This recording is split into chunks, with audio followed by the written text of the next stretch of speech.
does come up if you do that.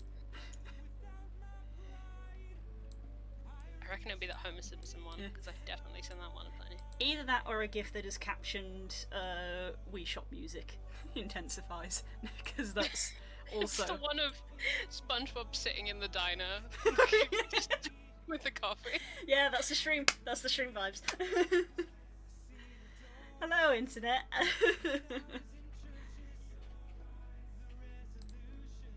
As usual, I'll probably hope need the to... stream caught that exchange so they understand why I'm using this game. I hope so.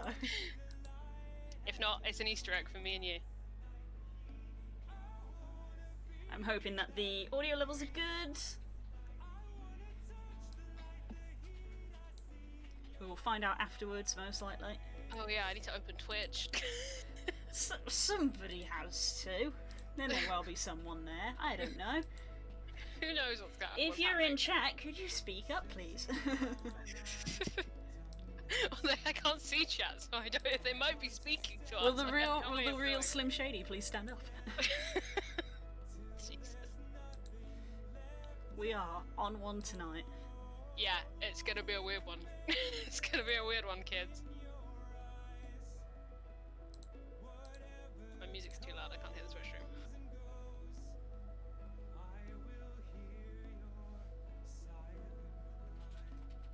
That sounds like it's all the same level, at least. Oh, that's good. Chat. Excuse me, that's my dinner. Great start. Let's just turn my my music down a bit, shall we?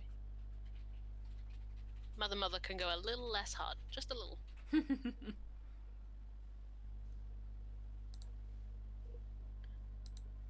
For whatever reason today I just ended up listening to... I was listening to a playlist which was just called That Cult of Dionysus shit, and it had so much Mother in it, and I was like, fuck, I forgot how good Mother is. So that's the rest of my life, probably, is listening to Mother. It's the right level of weird.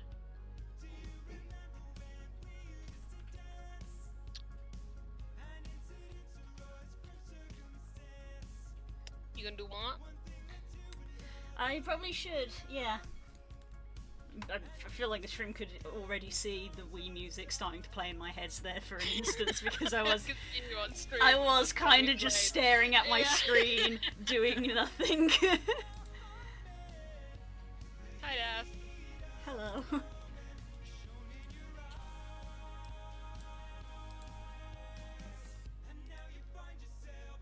It's gonna be a stream. Buckle up, boys.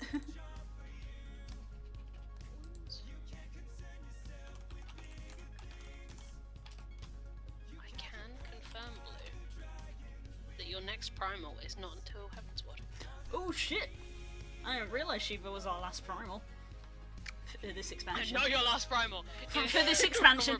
For this expansion! Added on very quickly at the end. That doesn't seem right. Wait, no, there's definitely one more. I thought there was one more, but maybe it's the dungeon. Oh, it's because they're not in order. Son of a bitch. Why wouldn't you put them... Trial Finder Final Fantasy, listen to me. Put them in the order that they happened. Look, I am aware of many names because I have played previous Final Fantasy games, so I already knew of, you know, Ifrit, Shiva, and Titan. So I know that there's a multitude more that I'm not going to list. You wouldn't encounter many of them for a long time. Yeah, there's a long list that I know we have got to tick off at some point. Yeah, see, fuck you, list. That happens way before. That one. I mean, we know Bahamut's obviously the big one because he's the freaking one that starts the whole game off, isn't he? Bahamut came out the moon. What was he doing there? I don't know. Question not. You've got 3? Definitely 2. Yeah. Well, Bahamut is technically a trial. Yeah, I haven't done Odin yet, but that's optional, isn't it? It's optional. And you've definitely got 2 more mandatory ones. Okay. And there are 2. So I know. One of them I'm very excited about.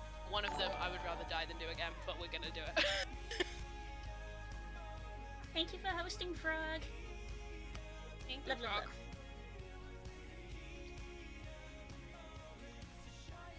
Hello. But yeah, Yeah. So we'll get to that. yeah. Is Bahamut this expansion? You do fight him, don't you? In this one. I mean, the coil of Bahamut exists. Yeah, that's probably That what is I'm the thinking answer I of. will give you to that question. That's what I'm thinking of. I was like, I know that the coil of Bahamut is the thing, 'cause I think I've unlocked it.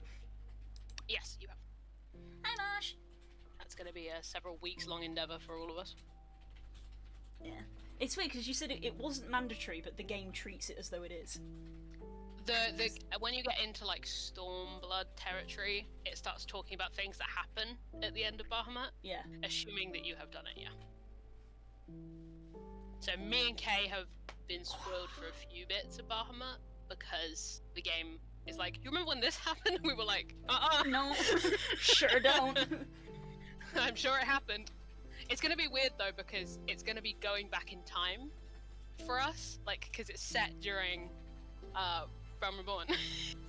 So it's gonna be like, whoa, this was a different life. We really need an evening where we sit down and just sort of tick off optionals.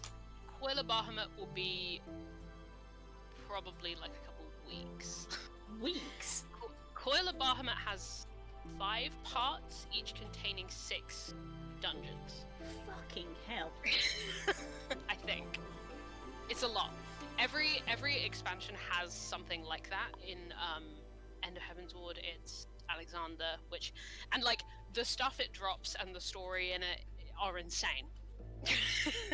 They're just crazy and ridiculous and great. We haven't even finished So it's Crystal worth Tower doing. yet. But it's designed to be, so when the expansion finished originally, they released more and more of it as the next expansion was coming up. So it happened naturally. But obviously we get it clumps. So like Alexander has 5 parts, I think.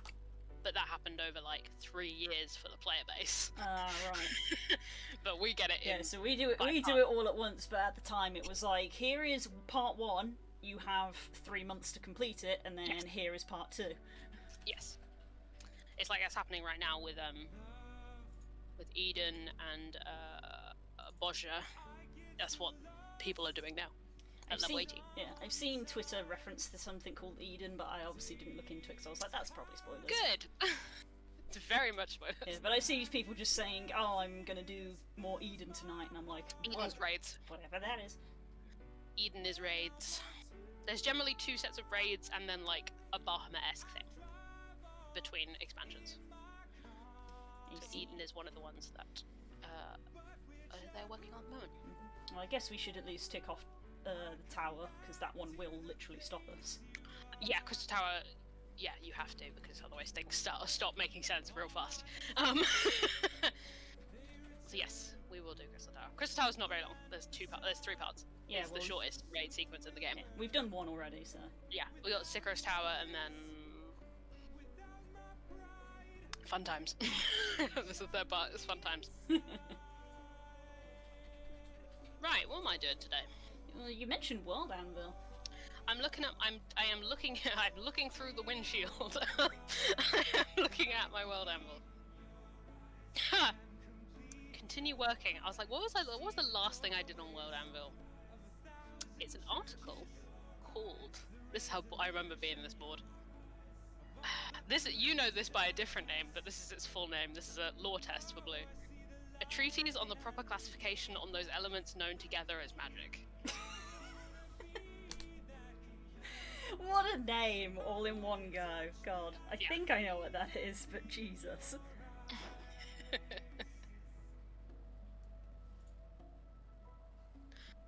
Oh, is that all, girls? It's a very fancy name for something you guys know by a 2-word name. Say it again for chat in case anybody missed it, because that was such a name. A treatise on the proper classification of those elements known together as magic. This thing in my world technically has 3 different names, but you guys just know it by one. That's its full, like, fucking title. for the 3 parts of it, of which only one exists. It's a long story. That's what a world angel's for. Yeah, you guys know one section of it, which is known as... Chat. The people we don't cut. Serotonin thing. Serotonin. The Setonian? No. But good guess. The Setonian's like is the religious book, isn't religious it? It's a religious one. Like, yeah, it's the founding text of the Dominaria. It's the Bible. It's the book that Kay has. Yes, it is. Yes.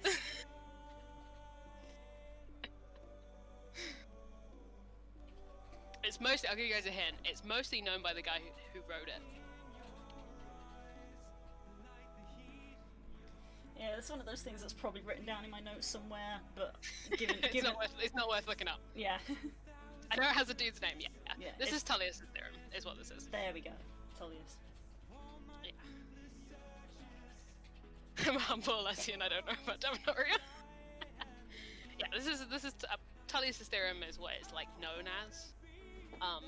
There was meant to be 3 parts of it, but as far as anyone knows, only one of them was ever published.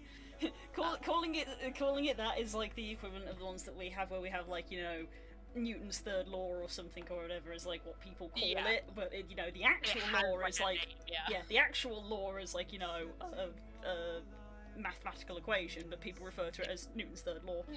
Yeah. Yeah, this is the last time I was doing this was my attempt to articulate how the different magics work in my lore. And it's also kind of what Tullius was trying to do, to be fair. Mm-hmm.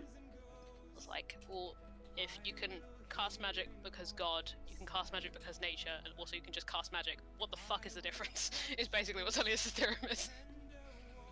The Venn diagram of magic. Yes. Hello, Naren. Yeah, what was the other thing? Okay, on.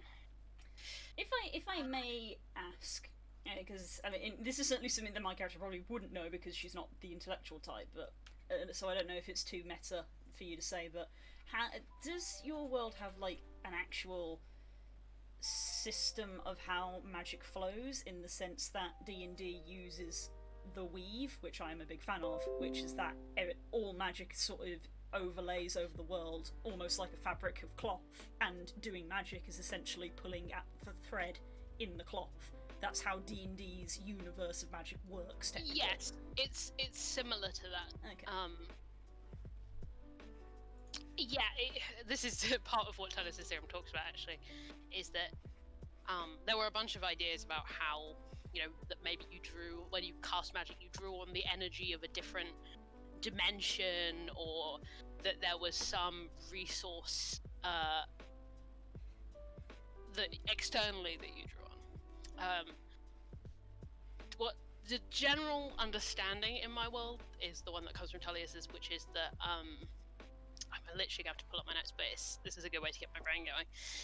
Is that there is an energy that pervades most things, or all things, including people, that you can then manipulate or burn, or depending on what you're trying to do with it, to fuel magic.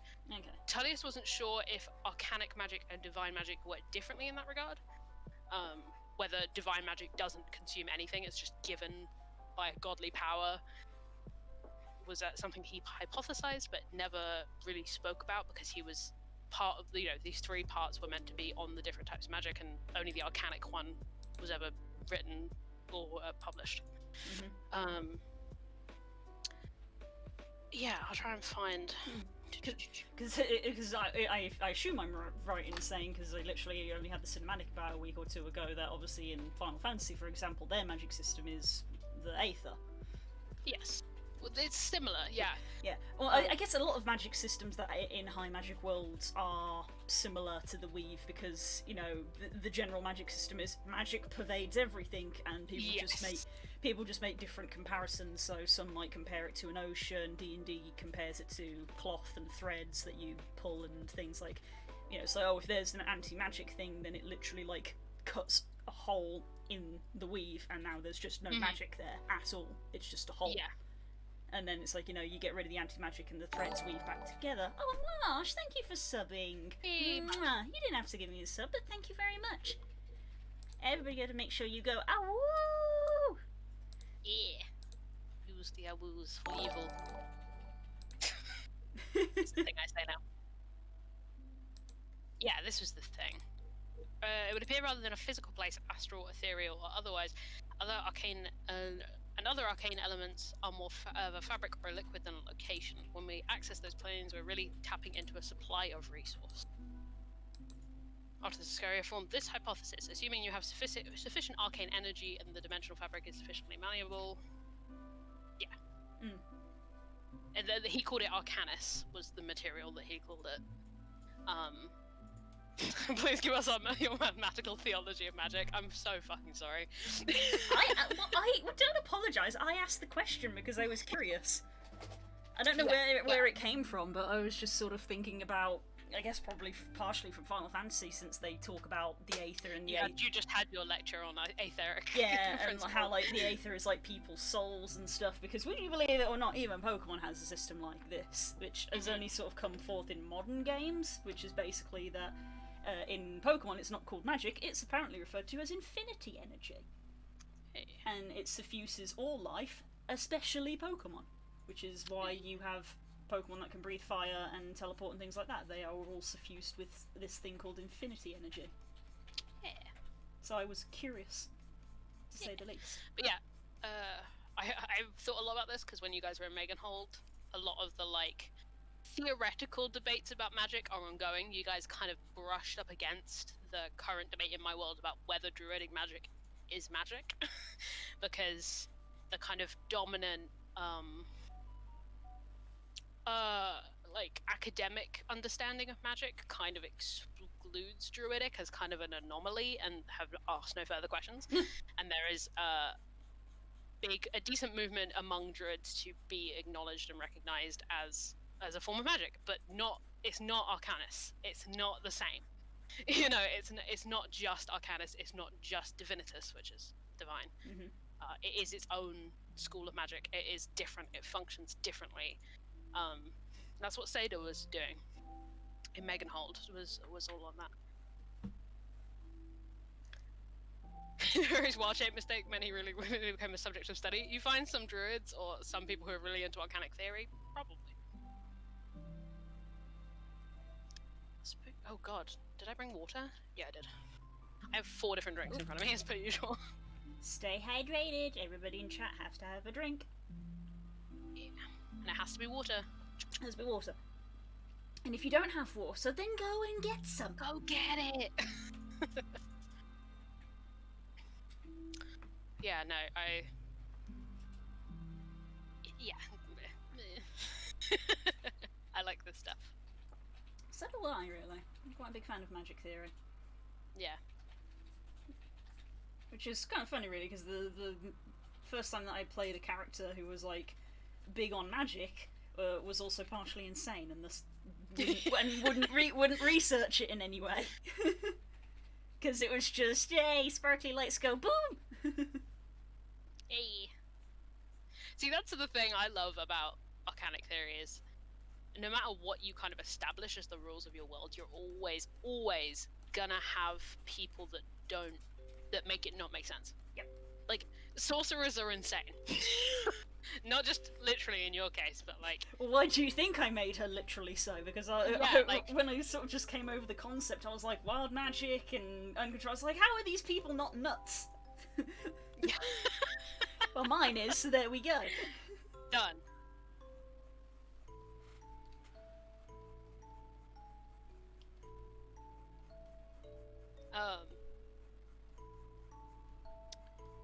Yeah, especially I can imagine like Meganhold in my world for chat, even though most people in chat are in Oka, is like my magic center, at least on this continent. I think about how all of Meganhold functions around this magic school. Like, their whole social constructs, their whole, like, social hierarchies are all built around how far you go in this school. And then there's fucking sorcerers. You know, like, all these wizards work their butt off to you know, learn magic to get to higher and higher levels of magic, and sorcerers just kind of have it suffused in their bodies. Naren, go get water. Yeah. Does your world have... I feel like it does. I feel really bad that I have to ask, because it feels like I haven't been paying attention. I have dropped so much lore on you over the years. Does your world have... does it have in and of itself, or the equivalent of, what we would refer to as probably ley lines? And places, and like focal points, places of energy? Definitely places of power, definitely. Ley lines, potentially, is what I'll say to that. Fair enough. It depends a lot on what's happened to the area over the years. And also, like, the amount of arcanis you wield is not... You need a certain... So, like, things that have immortal skin find magic much easier because there's no kind of cost physically to them. There's no drain because they're immortal. Like, they don't have to strain themselves to do it necessarily. So magic is normally much easier for them and intrinsic. Whereas, like, mortal beings have limits on what they can achieve without self-imploding. Yeah. I guess in my homebrew world, I guess have it because it's quite a high magic thing. Magic's fairly common. I think it is just for my world. It is just sort of a thing of like there is a good chance that most people have at least the potential to use magic. Yes. And thus, if they go to school, can become wizards or bards in some regard. Obviously, people can just be born as sorcerers and they get magic that way. If, you know, people can just sort of never be taught anything a day in their life, but just through, like, listening to the wind or whatever, they learn to be a druid. It's quite common in my world, at least. Yeah, because I'm well into high magic. Yeah, oh yeah. I love that thinking about how a world functions when, like, everyone has access to cantrips. One item that I sort of made in my head to put into my world that wasn't encountered, but probably will be at some point, was basically like, I wouldn't call them like penny charms because they would cost more than a penny, but that was what I think of, and it would basically be like, think of it of like a little post-it note stack of small cantrips to basically help people around the house. So it'd be like a little prestidigitation post-it almost. So someone could like pull off like this ritual tag almost, and like stick it on something, and it would like clean the dishes, or it would or you could pull off the little tag. It's like hand sanitizer wipes when you come into the house. Yeah, you could pull one off and you put it on the fire and the fire ignites. But they're like super cheap because they're cantrips and they're just mass produced. So people who don't have magic can like go to a shop and literally just buy like a little tiny stack of little penny just spells. Like washing up liquid. Yeah. So that was something that it was in my world but never came up. But it is a thing that you can get because it was so high magic. It was like there's just loads of magic anywhere. Even for people who don't have it naturally, they can still use it. Yeah. I think you guys got a little bit of a taste of this in, like, you know, Meganhold. Obviously, the physical place is pretty magical. Falansmore has a bit of that more casual approach to magic, although it wasn't in the best state when you guys got there, so you didn't see as much of it as normally.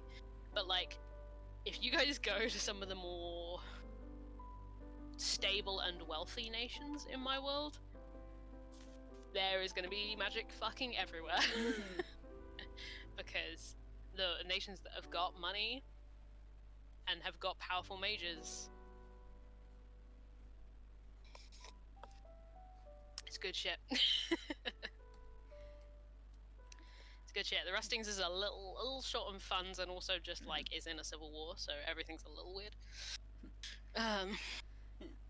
One kind of system that I did think up, just sort of thinking about things, because ley lines get mentioned a lot in a lot of things, because it's just a generic term for like magical energy that a lot of bits of media use. So I like the idea of like if you have a world that does kind of use ley lines, how you could differentiate the classes would be like a wizard learns how to tap into ley lines, a warlock has magic redirected to them from a ley line via their patron. A sorcerer is a walking ley line. Hey! That's fun. My music went in a direction I didn't think. Then there's a Lessador strong. A Lessador has a decent amount of magic. They don't, like, erect crazy floating cities. They use it to live in a desert. At least water isn't an issue if you've got magic. Area. Druids. Druids and clerics.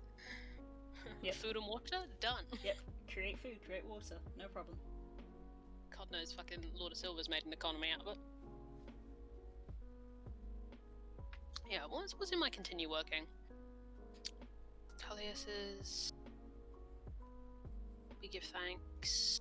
Oh, I could edit We give thanks. And then I've got the actual article for the Rustinglands. Have I not finished that? That doesn't seem right. Oh, have I got one for it as a country and one as a... No, I do. Or have I deliberately kept this in my drafts because it has spoilers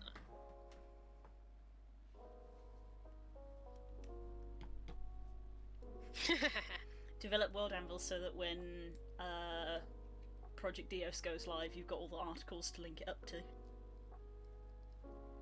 Yep. That would be the sensible way of doing it.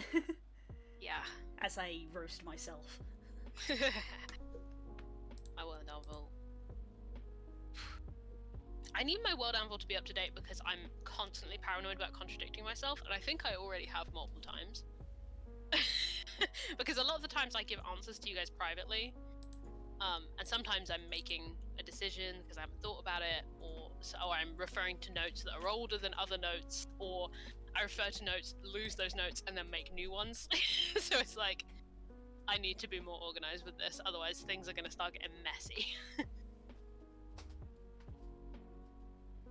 Final Fantasy, bringing it back round, Final Fantasy 14's kind of kicked me up the ass in this regard, because all of Final Fantasy 14's writing is so tidy.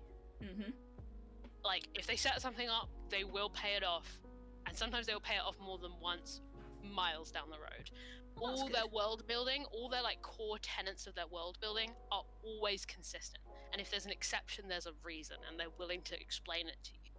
So like, it's so tightly written. And bear in mind, they have a different writer for most expansions. I think the writer for Shadowbringers is the first one that's coming back and doing another one. Like, how they've kept it so consistent is a testament to how good it is as a game. It's rare. But yeah, it's really made me realize. Yeah, honestly. So many games just go fuck it these days. I love Dragon Age so much, but they've retconned lore every game. Every single game they have retconned lore. Oh, what's that? Did somebody say World of Warcraft? Don't bring them into this, they'll die. Blizzard will just they should be executed.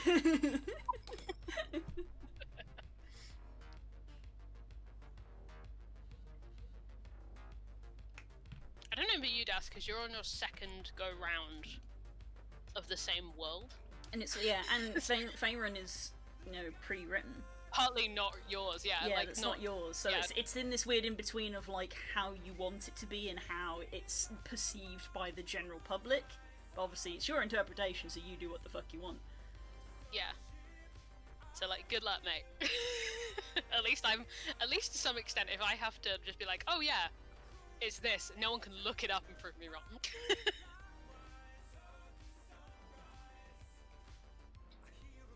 Oh, I wrote up a lot of this history, huh? Good job, past me. Oh, I wrote about the Giant War. Good job. And I linked Joside. Hey! New song on the playlist, because according, much like how I found NSP had tweeted out that they were okay with it, this artist had also tweeted out to say that they were okay with people using their music.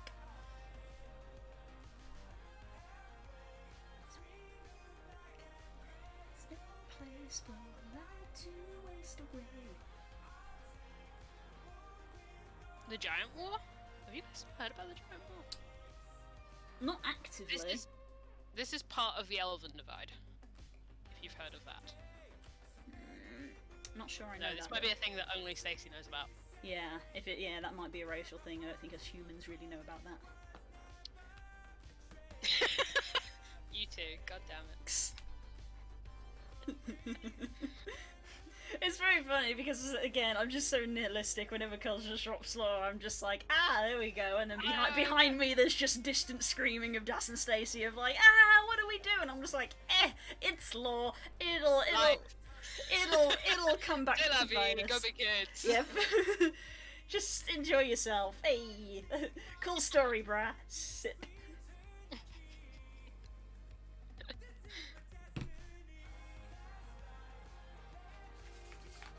I have an excuse. You're all playing a tourist. That's part of why I love it, because none of us are native to this zone. None of you were from here. That's part of what kind of made it fun for me. It's like, well, you're all in a place that you know very little about. You've been here for like, I think the most someone's like, you've been through here a lot. Or like you've been here for like a year, like that's your extent of your knowledge. You're still kind of new here. So I got to introduce all of you to a world that was new, but also to a country that was new to your characters. So it makes sense that you guys were walking around going, I don't know what any of this means, because you're not from here. Whereas if I was like running it in New Nesrin, Kay would, in theory, know everything about how New Nesrin works. Instead, you guys get to be all new. You've been here consistently the longest. Tala's probably been in and out quite a lot, but not sticking around. But consistently, yes, I think that's true. Mm-hmm.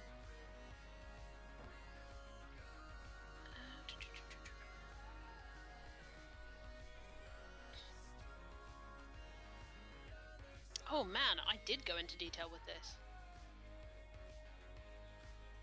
I wrote the history of the Rusting Lands from... I've written... the bit before the Elven Divide all the way to the coup. Good job. Self.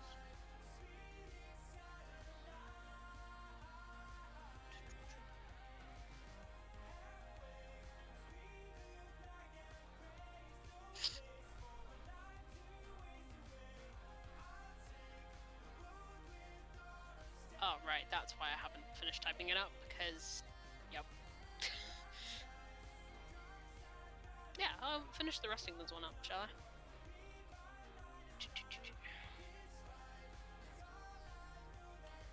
I would like to thank World Anvil for having sections pre-done. Because I would not know what to write. Yeah, I can relate to that. Though, to be fair, even with the sections when I load up World Anvil and look at things, I don't know what to write, which is why my World Anvil is just non-existent. It's pretty empty. No. Sleep well.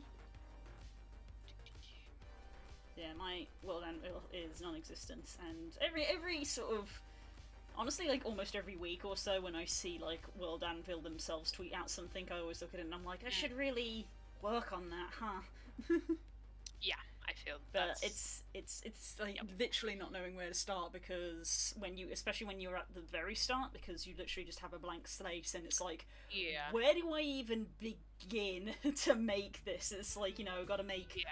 Okay, I want to write an article about a town, and one of the first things is, which country is this town in? It's like, okay, I guess I should make the country then. It keeps going back. Yeah, and then it's like, okay, where in the world is the country? And it's okay, so maybe I should write about, like, the planet as a whole first? No, that's too big. Okay, I just want to write about a character. Okay, well, where's the character from? Oh, he's from a place. Do you want to link it? I don't have the place yet, and and it's like, oh, what race is he? Oh, he's this race. Oh, but you need to write an article about the race, and it's like, obviously for chat, you don't have to, but sometimes if you're like me and Blue, you're like, oh, but I should. Oh, but I should, yeah. Having it like blank is not good. Yeah, so fortunately for me, one of the first things I did was upload the map for the Rustinglands, and so I've been like, okay, I want to put waypoints on this map for all the cities, and I went from there. So I did Josize. Josize is done. That's not a bad place to start. I need to do Fallon's Moors, and the idea was that I was going to follow you guys. So when you left a place, I would upload the World Anvil, because it's not like I didn't need you to go blind to it anymore. Mm-hmm. Obviously I need to finish the Rustings one on the whole. But yeah, that's the idea anyway. And then I've gone off on all kinds of tangents. I've got a really in-depth one about 2 poets that is not relevant to anything. They've been gone for a long time. And I completely filled that out, because sometimes if you have like an original world, and especially if you do it for D&D, making stuff for something is stressful. Making something because why the fuck not is not stressful. Yeah. So I have a very in-depth thing on Odie and Ilya for no reason, but I don't have like the thing for the country where my D&D campaign is done. By saying that, I'm looking at this now, I think this is actually done. I don't have that yet. There was so much Google. I remember when I made this, there was so much Googling about power structures.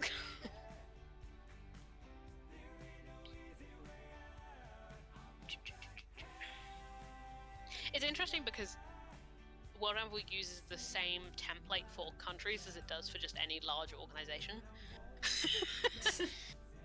So I can imagine some of these would be really funny if I was like making an entry for the Red Furs on the whole. It'd be like, what is the judicial body of the Red Furs? Yeah, questions like that scare me as well, because politics do not settle well in my brain. So when I'm like, I want to make a city, and it's like, what's the political power? And I was like, This person.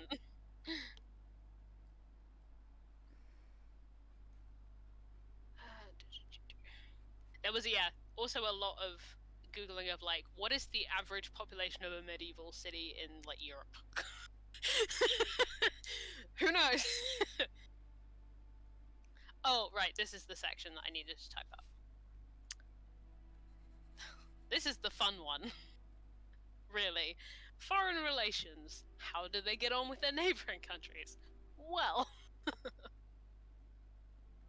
Not well, is the short answer.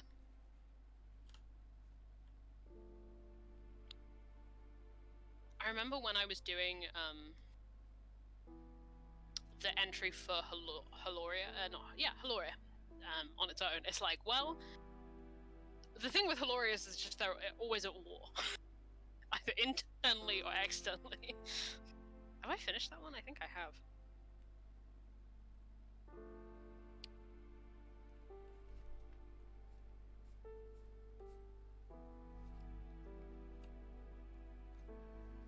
You know you're scraping the bottom of the barrel and you don't know what to draw, so you draw your character not knowing what to draw. Look, I have read so many things from writers that don't know what to write.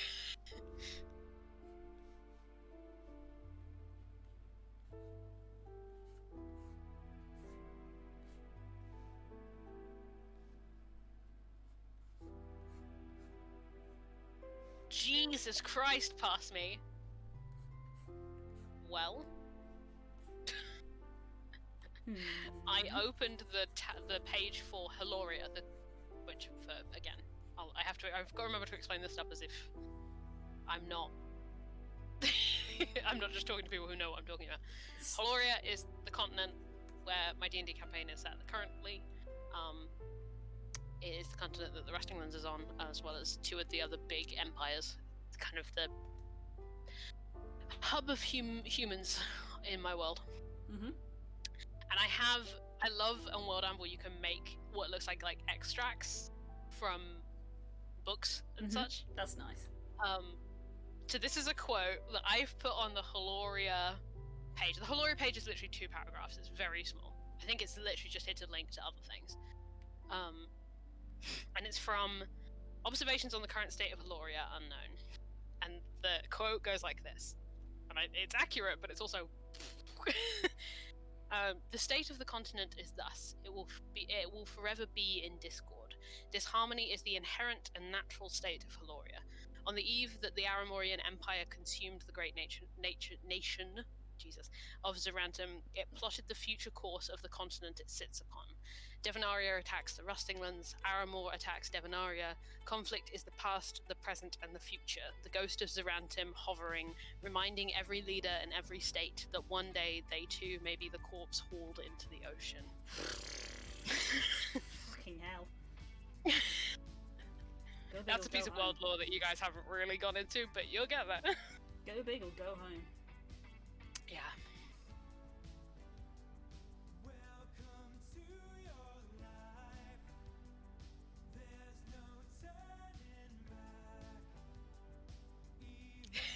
Don't worry, Jas.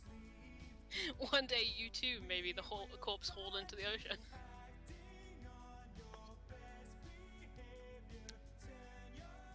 You guys will hear about that probably the moment you start caring about world politics. The moment I start caring about world politics, you know shit's really gone down. Because the campaign ends, curtains closed. Because I'm afraid to say that me as a person does not get on well with political things, so when games try to put it upon me, I struggle.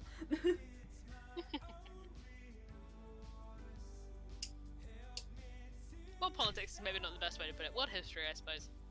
That's history at this point.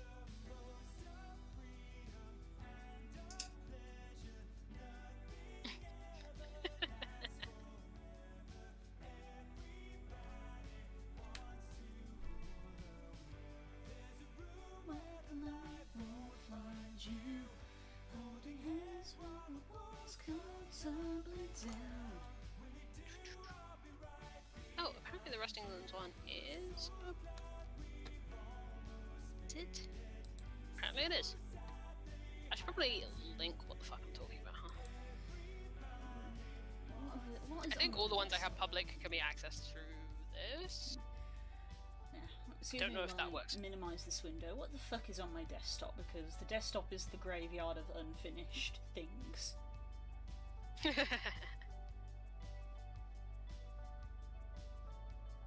I don't know what articles that will have accessible. That link I just put in chat.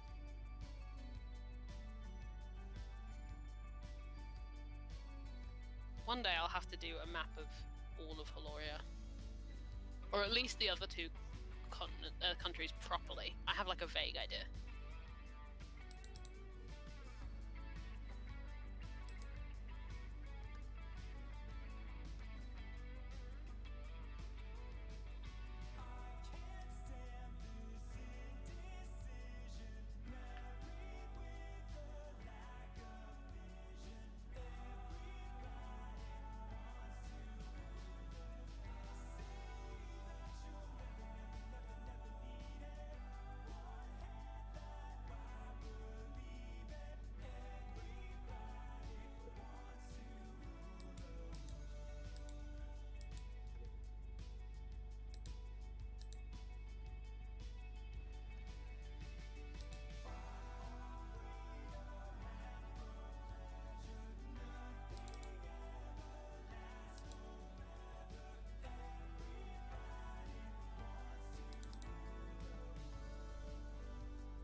thank you for the follow.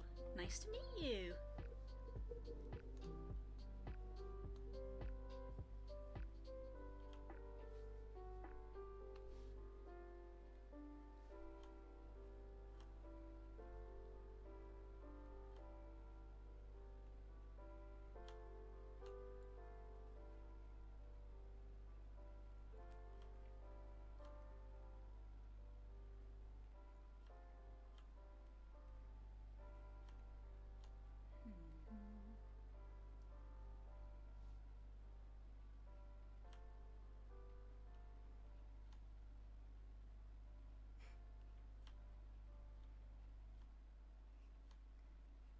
In comparison to like other birds, Veerii has such tiny feet. It's just because she's based off a kingfisher.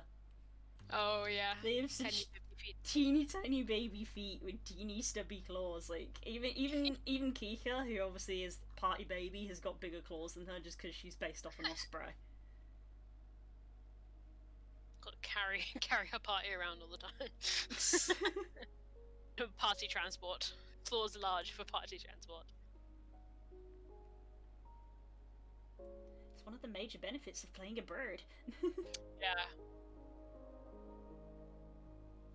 That's so real.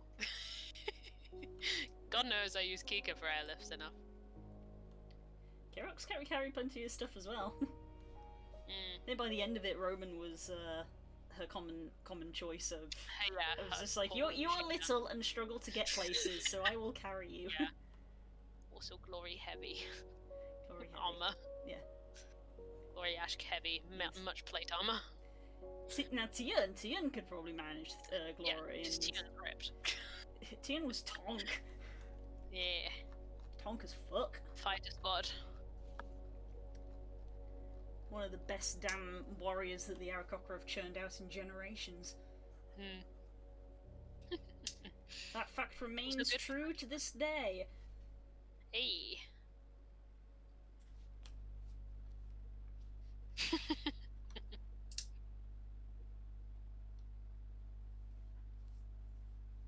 I'm gonna have to play a winged character at some point. Just seems like fun. Yeah, fun. It is unparalleled mobility. Yeah. Which I learned very early on is a useful tool in D&D. I learned that back when I learned that in my very early 5e days simply from playing Delmara. That extra 5 foot on a wood elf is a game changer. It honestly is. Yeah. And as Stanji learned with a dwarf, and not having that extra 5 foot is just hell. 25 feet rather than 30 feet hurts. It really does. You don't think it much at the time, but after a while you start to realize. It's one square, and it's like one square can make so much fucking difference in D&D. Huge difference. So yeah, playing an elf who can just bump yourself forward that extra one square, or playing a bird who can just basically say fuck you to all movement things. I'm gonna go 60 feet in the air with a full dash. Yeah, it's just like I would just. Yeah. Well, it's 50 foot normally, so I can go 100 foot. Jesus. I can go 100 foot with a dash. Jesus. And then it's like you pack it into Tian, where it's like he's got the mobile feet, so he's got a little bonus on top of that, and it's like this thing's fucking sore. It's a good thing that these dudes are naturally quite peaceful, because my god, would they be awful in a fight. Yeah. Hi, Nemo. Hello, Nemo. My closest I might get to a winged character is an Asma. I feel that. I should make an Asma at some point. I love it. It's just a natural progression of my love of tieflings. Is my love of Asma. Nemo, thank you! I've said before you don't have to subscribe, but thank you very much. Mwah. Ow! Ow!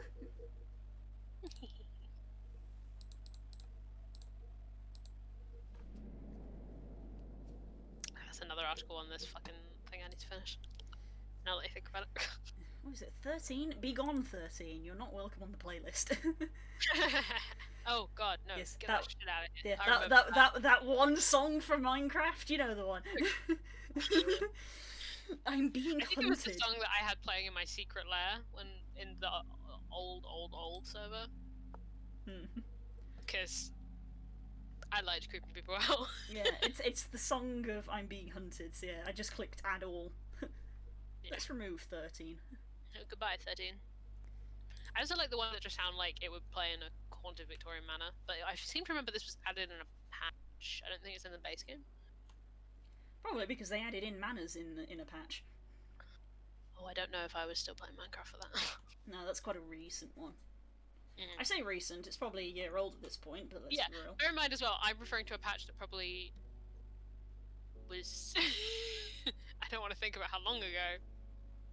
At the dawn of time! At the dawn of time when Minecraft went out of beta. That's probably what I'm thinking of, to be honest. And meanwhile over on the GameG server we have sweet summer children playing Minecraft for the first time. Oh. To be fair, I haven't touched Minecraft in a long time, I do miss it. Yeah, 100 plus with a range of 600. That's the other that's the only thing that can counteract mobility is range. Yep. The minute you get fucking, whatchamacallit? Yeah. Not Warcaster, the other one. Sniper, or whatever Spell it is. Sniper, yeah. Spell Sniper. Yeah, I mean, I think, is Eldritch Blast the longest range spell? Like single target? If you stack it up, probably. Yeah, if you stack it. You can get range from Spell Sniper, Yeah. range from Invocations. Yes, because Kirok had Spell Sniper, so that was sort of like the nail in the hatchet of who would win out of the two sorcerers of Kirok and... I mean, and Shimmer, which was that Kirok could just outdistance him because it's like, well, I just fly up so he can't hit me and drop spells on him and he can do literally nothing about it. Based on the spell choices he had at the time. Yes. Does Spell Sniper cast for things that have like a range? Because I know there are some spells that are like a mile. I think Spell Sniper is specifically for spells that have an attack roll. Attack roll. Range and attack. I think that's the thing. I think it's an attack roll. In the book. I Book noises. can't remember if it's for things that have saving throws. Well, I'm thinking like locate object. No, I think Spell Sniper is an attack roll specifically. Mm-hmm. Fair. When you cast a spell that requires you to make an attack roll, the spell's range is doubled. Yeah. Cool. See, the key thing, one of the key things I remember with sorcerers was, which I think Kirok did use once in a very clutch situation. Well, yeah, sorcerers can also make it more, can't they?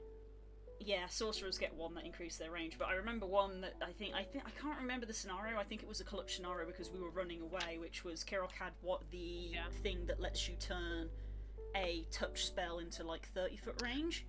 Yes, and she used that to get the group teleport off because not quite everyone was in touching distance. So she was just like, grab everyone, and we're gone. Go. God, I am so glad I took teleport on Kirok. My God. Yeah. It was needed so often. Sorry, I'm just checking. The book is out, ladies and gentlemen. Yeah, then you know you're fucked.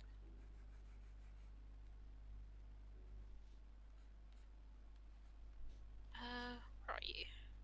When you cast Eldritch Blast, the range is 300.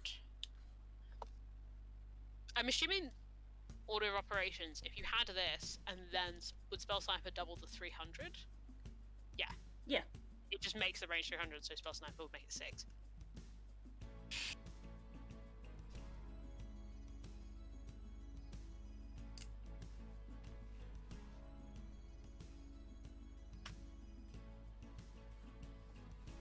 God, you're awakening memories in my brain there, Das. I forgot about that. Bye-bye. That might have been the one. I think it was. I think that's like the only time I can really remember us having to teleport away instead of running or using Yeah, bird. that might have been the one where it was like, where Kirok was like, okay, everybody get within just 30 feet of me and we can go. Yeah. And that was like, I think, one of the... there was a few times where we ended up having to run, but that's I think one of the few times we went into a scenario going, okay, we're not sticking around. We are going in with this intention and then we're out. We're going in and then we're getting out. Although saying that, fucking... what's his name? Oh my god, my brain is not here. What, King Hekaton? There's that. I'm thinking of Rescue Legacy Operation.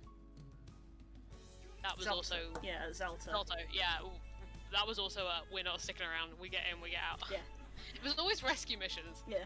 rescue missions were like really sticking around to deal with this. I always love the Duke's Alto rescue mission because there was a moment where I just messaged Ravs while everyone was freaking out, and I just went, "Hey Ravs, do you want to fucking break this thing?" And he just messaged me immediately, just like, "Yes." And me and Ravs were just there privately plotting to destroy this massive. Bring down the statue. I remember.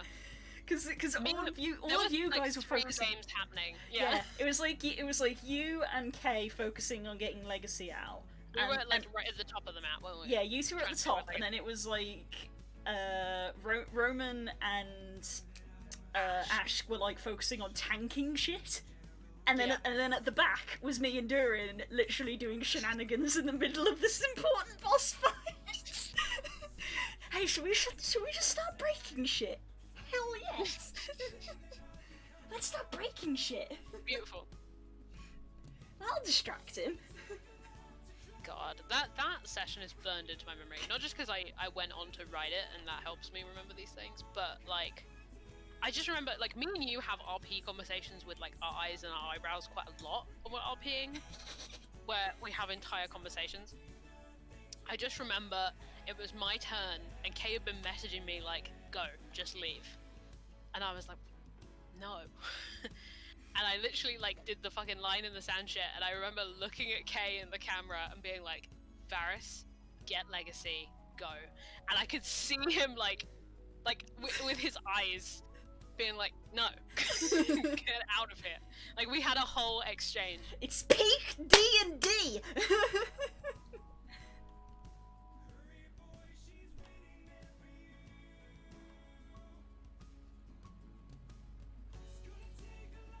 Jesus, Naren.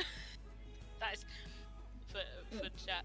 Multiclass is level 2 Warlock, level 3 Sorcerer. You could use Metamagic to make it 1,200 feet for Eldritch Blast. Oh, there's some ridiculous things you do if you spec for them. So that's like the ridiculous combo for range. There's the ridiculous combo for speed, which is insane. You can get up to something like 320 feet in one turn. And then there's like the Nosdo route where he hadn't even done it perfectly, but there was the Nosdo route of going down for AC, and we calculated that, I can't remember what Nosdo got to. He got to like 24, 22, something ridiculous, but we calculated that it's like, oh, if you maximum spec for defense and you get like all the good defensive items, you can sort of get up to 28, 29. Yeah. But even 22 is like fucking bonkers. You're already off the point where something with no modifier can't hit you. Yeah.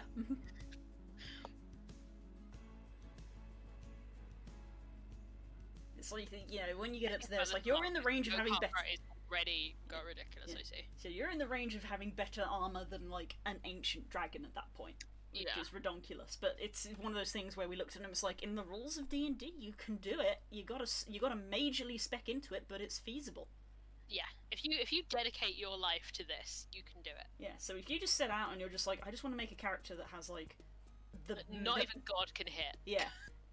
I want to make the fastest character. I want to make the character with the most range. You can do it. You can do it. With D&D, all things are possible. Yeah, Thane's AC is ridiculous, but he's a tank. Sal's AC is ridiculous, and he's an artificer. I gave that boy a shield, and I've regretted it every day ever since. Because they changed artificers. Artificers didn't used to be able to use shields, but now they can. So, because they're supports now rather than DPS, so they can use shields. Yeah, I remember when Das gave him a shield that can cast Wall of Trees. I remember when Das gave Sand a ring of defense, and it was like, should we give this to our squishy rogue or the spellcasters? And it's like, tonk. More AC. More. I think Stenchi even messaged me when that thing had been identified. He was like, if you steal this ring from me, I will murder you. I was like, you are welcome. You are welcome to it, my friend. I will give this ring to you and laugh. It's so weird, as someone who played the tank for 4-ish years, to then go to Posey, who has reasonably low AC, because she's a range character, essentially. She can melee, and she's got enough health to melee. But she's ideally going to be at range. so that AC, I'm not used to it. Yeah. Kika is my lowest AC character because Delmara had Dex AC from her high Dex, and that's the thing that saves Posey a little bit. And she did get good armor towards the end. There was a brief period where it's like she was decked out in attacking stuff, but defensively she was lacking. But eventually she got new armor. And again, Kirok was actually one of those ones where it's like she's surprisingly well armored because again of her magic items. Like she had the Staff of Defense from Lost Mines and hung on to that till the very end. She still kept it. And like that was a free +1. She then had Braces of Defense. Oop, drink time. Take a sip. Have I got to drink water? Gross. Yes, water. So. And now Nemo's like, chug. Use your points for other things. So Kirok had the +1 from the staff. She then also had +2 Braces of Defense. And then the staff let her cast Mage Armor every day for free, so she always had that. So that was like 13. So that was 13 base from Mage Armor, 14 from the ring, 16 from the braces. So it's like, I'm a sorcerer with 16 AC. That's actually decent from having like 11 to start with. She had like a +5.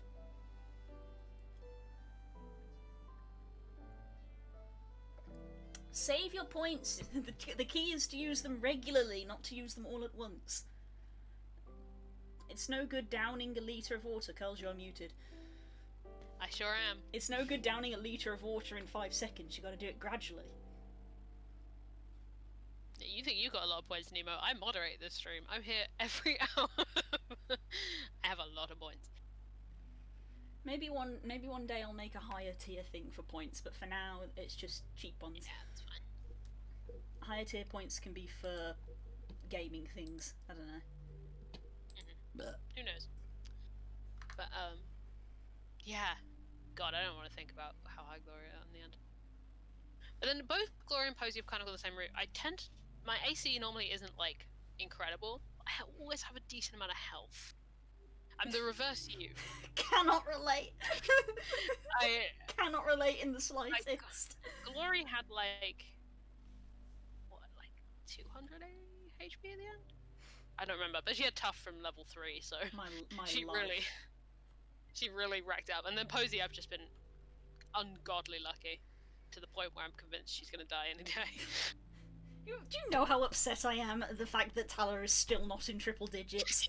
I have tried so hard to get good health on that girl. She's a blood hunter. Her class literally only needs good health, and the universe just doesn't want me to do it. Just takes it away from you every time. It's just like one thing. Mocks you. I'm playing a blood hunter, the one class where it's needed, the one class where I need it, and the universe is like, no. Over there in the corner at half your level with 50 health. I know. I'm just. I was like, you know, what's your best stat? Constitution. What feat you taking? Tough. How are you gonna have good HP? No. No. Fuck you. You always have to suck at something, right? Yeah, but I don't want to suck at the thing that's meant to be my key thing. Like Damara, it was hilarious because I was like, hey, she's got her dex. You know, at the end of the day, I'm playing a rogue. Yeah, she died. Yeah. At the end of the day, I'm playing a rogue. I've got my dex, so I can function. You know, Kirok's got her spells and, you know, decent charisma. She can function, but it's like, it's a blood hunter. I need HP. You're a true glass cannon. In Oakart, really. I hate it so much. Every single fight I do more damage to myself. That's more a criticism on me for not hitting you.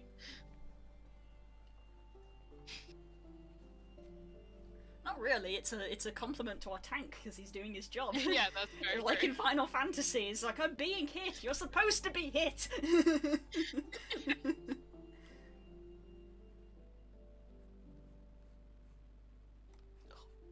Song comes on that hits you in the OC feelings. Blindsided by the OC feelings. But yeah, no, I feel you.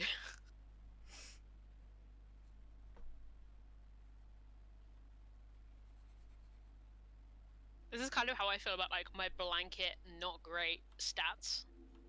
Like, don't get me started on that. Yeah. I feel, again, I just repeat myself, at the end of the day when I play D&D, it's like, I just want to be able to function. I've picked a class, and I want to be able to play it somewhat decently, you know? You play well. You also RP like a god, so the universe has to be have some balance. Yeah, well that's because I deal well with the hand I'm dealt. Oh, what's that? This person has abysmal health and negative strength. Guess she gets beaten up for her entire life. God. Let's just sprinkle that tragic backstory in. It's like seasoning.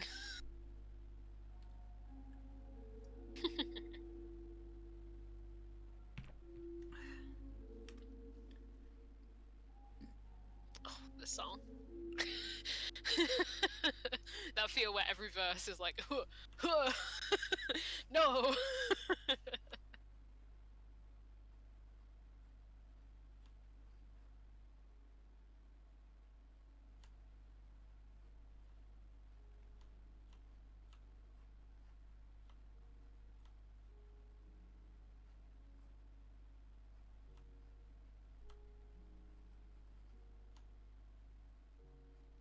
Yeah, it's amazing how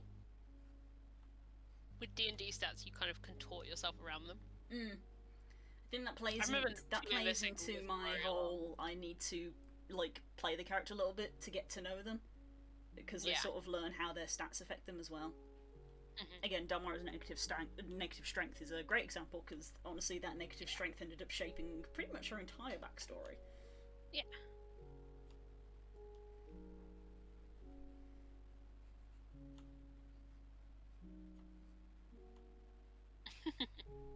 And I think sometimes, you know, bad stats become character because of rolls, right? Like, it's like the story about druids that always roll badly on animal handling. Like, it makes a character to some extent if you consistently roll badly. Ariash and her negative charisma. Yeah. Can't see the man flirting with her every single time. God. So that's a lovely night out tonight, isn't it? It's kind of cold. I could get you a blanket. Oh no. I was just going to go inside actually. Here, you can stay on watch now since you're up here. Bye.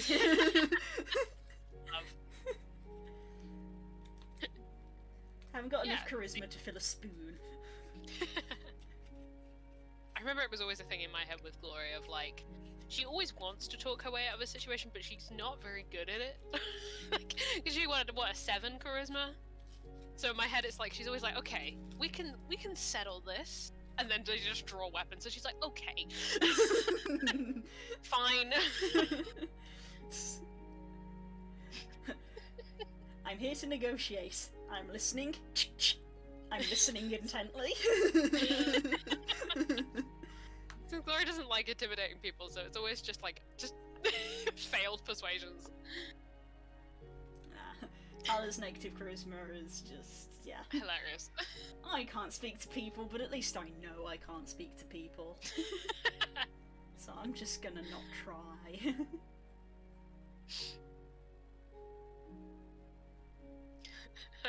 I know this from every time I ask you to make a persuasion check, and you're like, oh, Jesus. Oh, why did I talk myself into this? That's why, as much as it is the stereotypical brooding character, it's like, it's a good decision for me to just stand here moodily with my arms crossed. It means I can't fuck up any rolls. Going a direction that it wasn't initially. If I just stand here with my arms crossed and look angry, I won't get asked to make any rolls, and then I'll be fine. And then we go into red fur interactions, and everyone's like, well, Tala, you do the talking. And you're like, oh, what? No! People of authority that I meant to fucking answer to, and I have to do the talking. Yeah. People of authority that I actually respect. Yeah. Shit. I have not touched the workshop, Naraven. I have not, no. I need to level up my carpenter. Because I am level 48 and it's asking for a level 50, so I've just been sort of bumping up. I only need the 2 levels.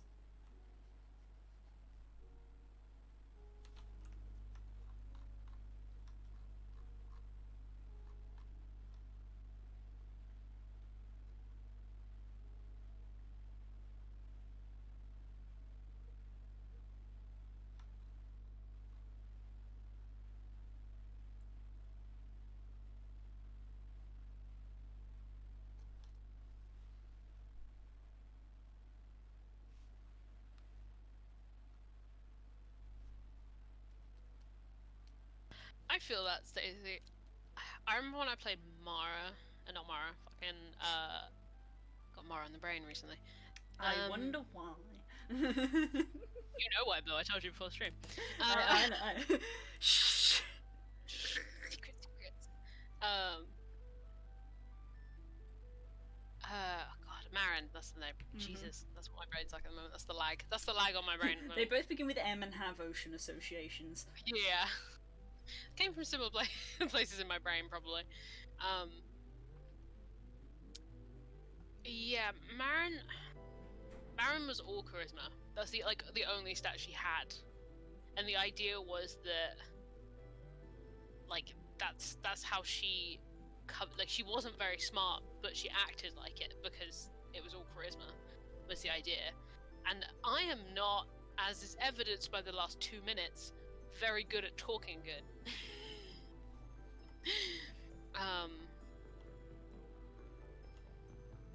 It's finding a way to sway it in your brain where it doesn't feel like you're putting on being charismatic.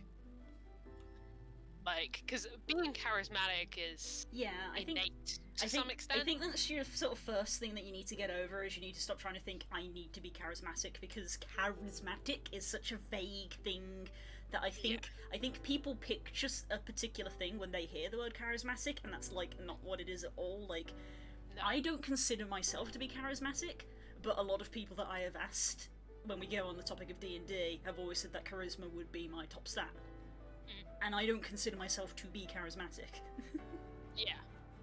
Or at least the stereotype that people picture when they hear the word charismatic. Yeah. It's definitely difficult, especially if because Lo is charming to some extent. Being charming is difficult.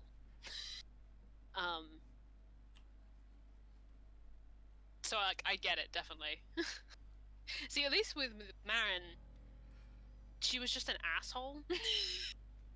So at the end of the day, I didn't have to be nice charismatic. I could just be a dick. Yeah. But the thing was with Marin is sounding like she knows what she's talking about was her dominant charismatic, the way her charisma manifested. Yeah. That's that false confidence in what she believes. Because that's something you have to remember, is that the reason that sorcerers and things have charisma as their skill is that because their magic is from their sheer force of personality and their force. I don't want to say will, because will is generally associated with wisdom, but that is kind of how it's described in the Player's Handbook if you read up on it. So it is literally just their sheer personality. So just because high charisma does not equal nice for a start. No, I learned that one very early. Yes. Looking at Felvia. Never once said she's a nice person. Hello! I was just talking about Marin. We've been talking about charisma, and thus I've already mentioned our lovely D&D children who barely have enough to fill a spoon. Max is unfortunately playing the character who likes mine. My condolences, Max. As someone who is very experienced with this, you have my sympathy. I can't even get through the bit without laughing. No, it's fun. It's fun playing with you. It's hilarious to watch.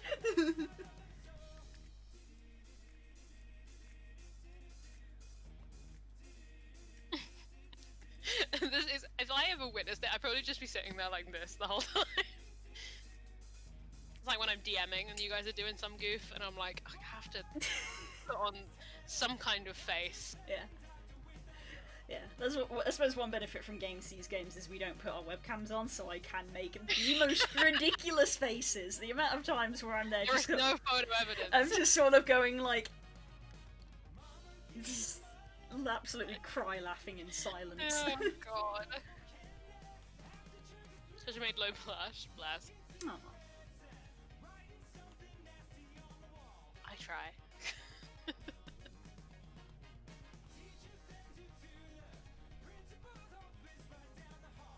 This is something, speaking of low, this is something I'm still working out, or at least speaking of making low blush, I have to specify. This is something I'm still trying to work out with Posey. You're making it worse. Yeah, reassuring is a good way to manifest charisma. Yeah.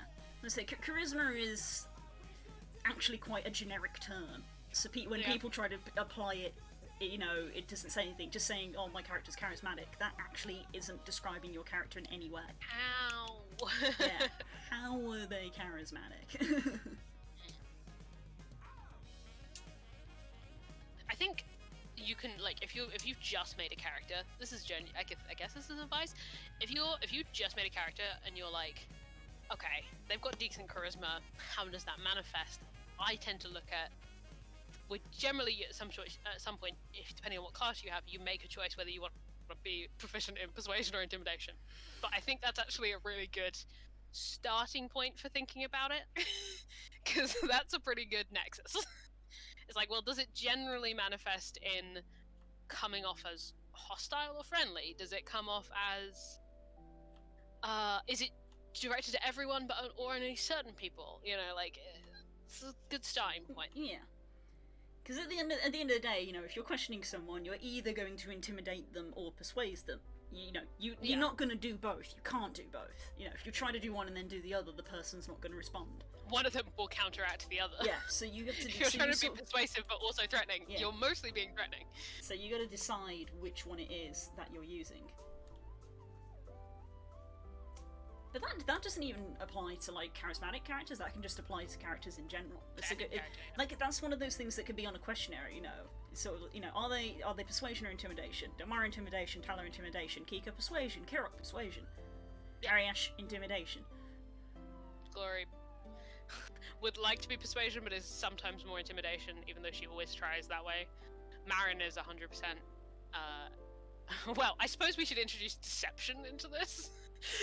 Well, Damara's deception in that case. Yeah. Because that one she was proficient in, so hello +8. Yeah. Rogue's proficiencies, doesn't matter if I got bad charisma, because I got expertise. Marin's was ungodly. Because she lied about everything. That's what Marin did. Yeah, she did unfortunately not have... she wasn't proficient in insight. So while she was amazing at lying, she herself was not good at seeing through lies. Honestly, I love skill proficiencies in D&D because of this. Because, like, being proficient in deception but not insight is a character profile. Like, as much as skill proficiencies are just like, you know, when you're picking them up, you're like, I guess this, and this. But I think they do tell a story. Even if it's a very limited one in the beginning and doesn't say a lot about personality, you can learn so much about character about what they're proficient in. Oh yeah. I think, even if some of them seem random, yeah. Like the general vibe of what your skill proficiencies are tells a story. Damara's a key example of that. I worked as skill proficiencies in so many things, like her expertise perception, having like a passive expertise perception is a character trait. Yeah, having like a passive perception of 25, it was just like the amount of times, like, again, this is another reason where it's like, you know, oh, being the broody character and walking off to be on your own is also part of just like, everything is too noisy. I can hear everything. I need to go somewhere quiet.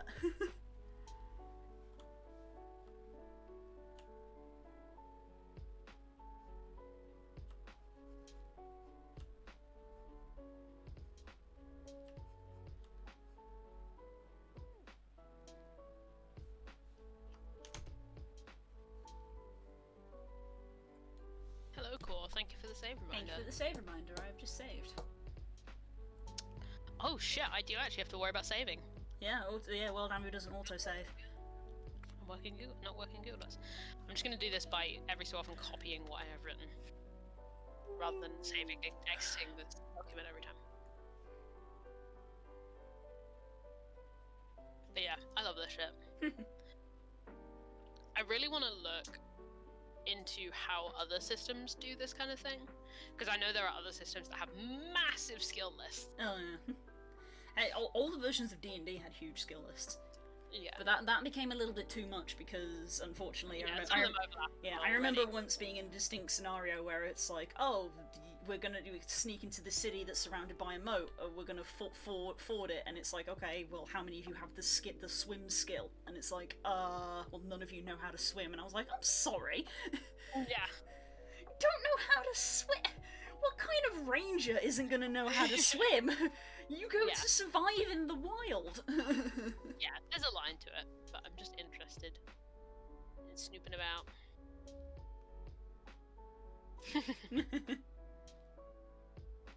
It's true.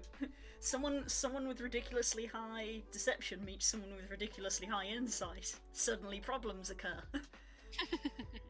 Against somebody with ridiculously high stealth and sleight of hand meets somebody with very high perception, and it's like, oh, we're going to butt heads here, because a lot of stuff that I was getting away with, I'm now not going to.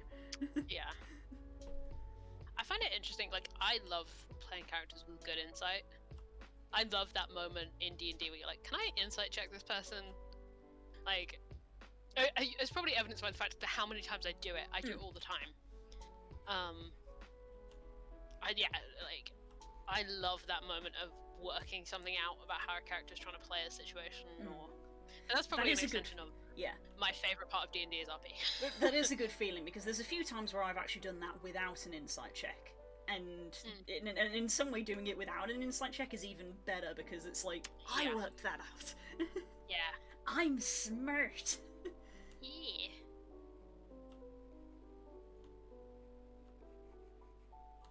Yeah.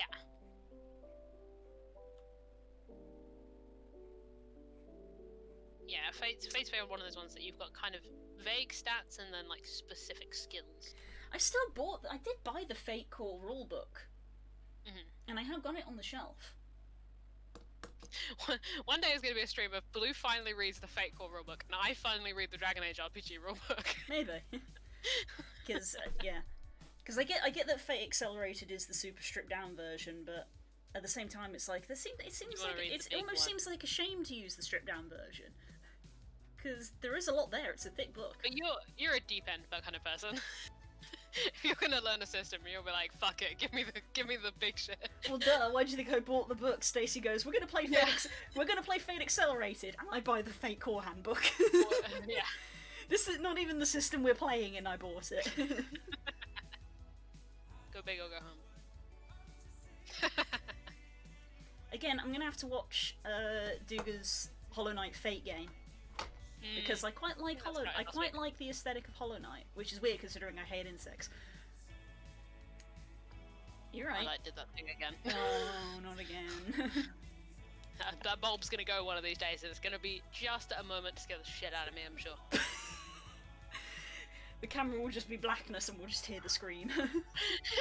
Well, no, because you'll get the monitor light. Oh. We'll still get the scream though. So am I, Frog. So am I. Yeah, I'm still same. learning how to DM. Same. I keep saying that I want to continue the Pokemon game. I do, and I chip at it. Busy. There is probably gonna be a day very soon on like a Saturday or a Sunday where I just post in the Dungeons and Dragonites chat and just be like, game tomorrow. Because my brain will probably be in the state of like, if you can just delay forever, so just jump in. I've already... Go from happy girls to goth murder girls? Those are different. I've already told you guys that I've had to like hard reset on it once because I was overthinking. Yeah, I feel that.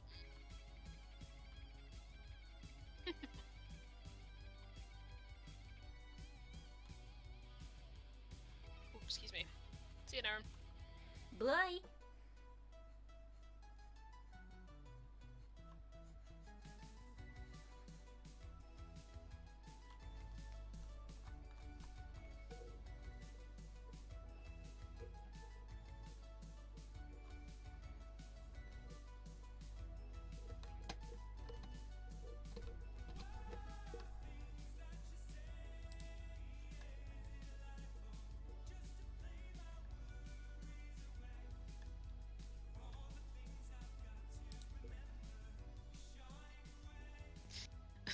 I'm glad you remember all those tasks, because it's reawakening memories in me, because I was so stressed during that whole thing that I've forgotten most of it.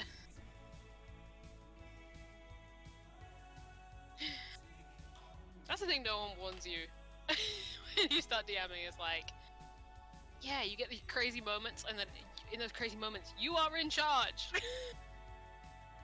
You are the one managing. It's like, wait, no, I am. It's me.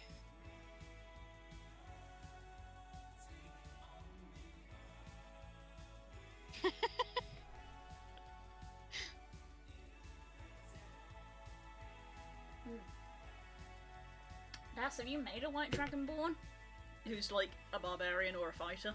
Because if you haven't, that's a missed opportunity. You can make you. You can use one of like the new Tasha's things or something, perhaps. I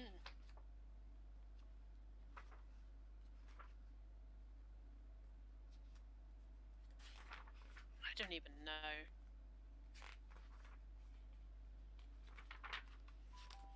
I don't even know what like me would be. We joke about this a lot, I think, because you know, baby's first D&D character is often just you. But it's kind of not that way with me. Like, Gloria's close to me in terms of how she interacts with people, because that was comfortable, but she definitely wasn't me. I don't know what me as a D&D character would look like. I'm much too boring as a person to be a D&D character, I feel. I'm a dwarf something. See, I would probably be a halfling, even though I want to be an elf. You do have big halfling energy. I do. So there's the strategist fighter, since you're like that, all about that fighting brain. Commander strike, commanding presence, maneuvering, attack, rally, tactical assessment, inspiring leader, keen mind, linguist. Because remember, the key thing about White Dragon Brain is White Dragon Brain isn't stupid, it just thinks differently.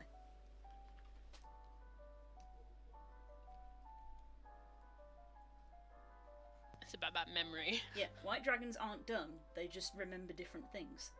Because different things are more important to them.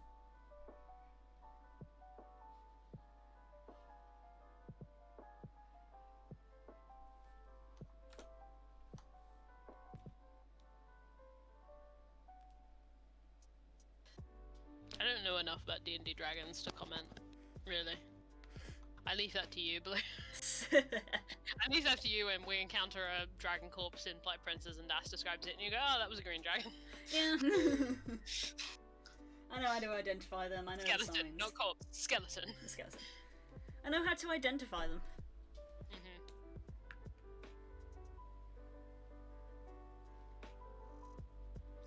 I don't know too. I get them all mixed up as well. Yeah. It's like sometimes I think I know like what the personalities are, especially the metallics, but I get them all mixed up.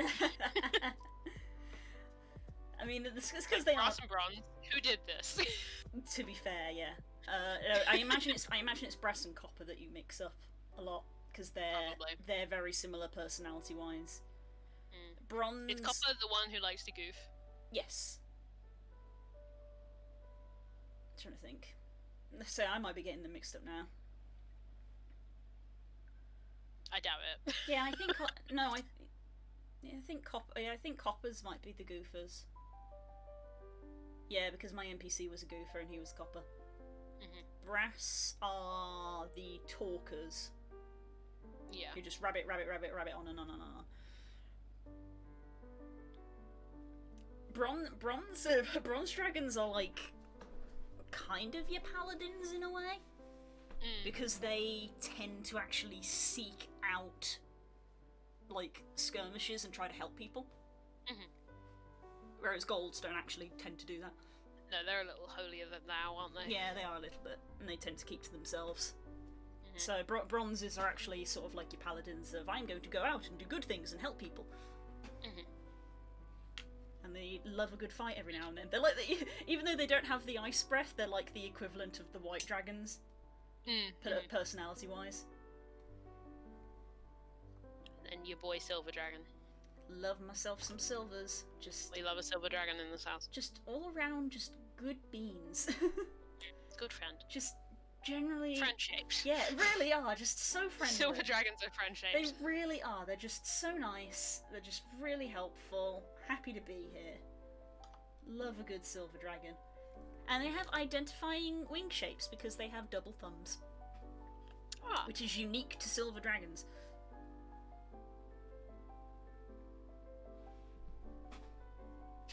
Dragons are happy and cheerful and never betray their allies. Doubt. Black dragons really are the most edgelord aggro of all dragons. Because when I looked up their... Galadram were looking at you. Yeah. Because when I looked up the lore of obviously I looked up all the lore of all these dragons because I built my campaign around them. And when I read up on the black one, I was like, wow, this dude, I've decided that this dude has literally been chained to the bottom of the ocean because there is nowhere safe to keep him. Because red dragons will try to conquer and destroy so that they can rule. Black dragons don't do that last step. They just destroy. They just like to destroy shit. They don't try to conquer things. They're acid, huh? Yeah, because they're acid. Yeah. They just dissolve. Yeah. They're literally chaotic evil of I just want to destroy everything, not so that I can just want to watch the world dissolve. Yeah, not so I can rule it like a red dragon who wants to, make this massive tower and put themselves at the top. A black dragon is like I just want to see everything dissolved into ash. It's just like, oh wow, these guys are actually kind of crazy.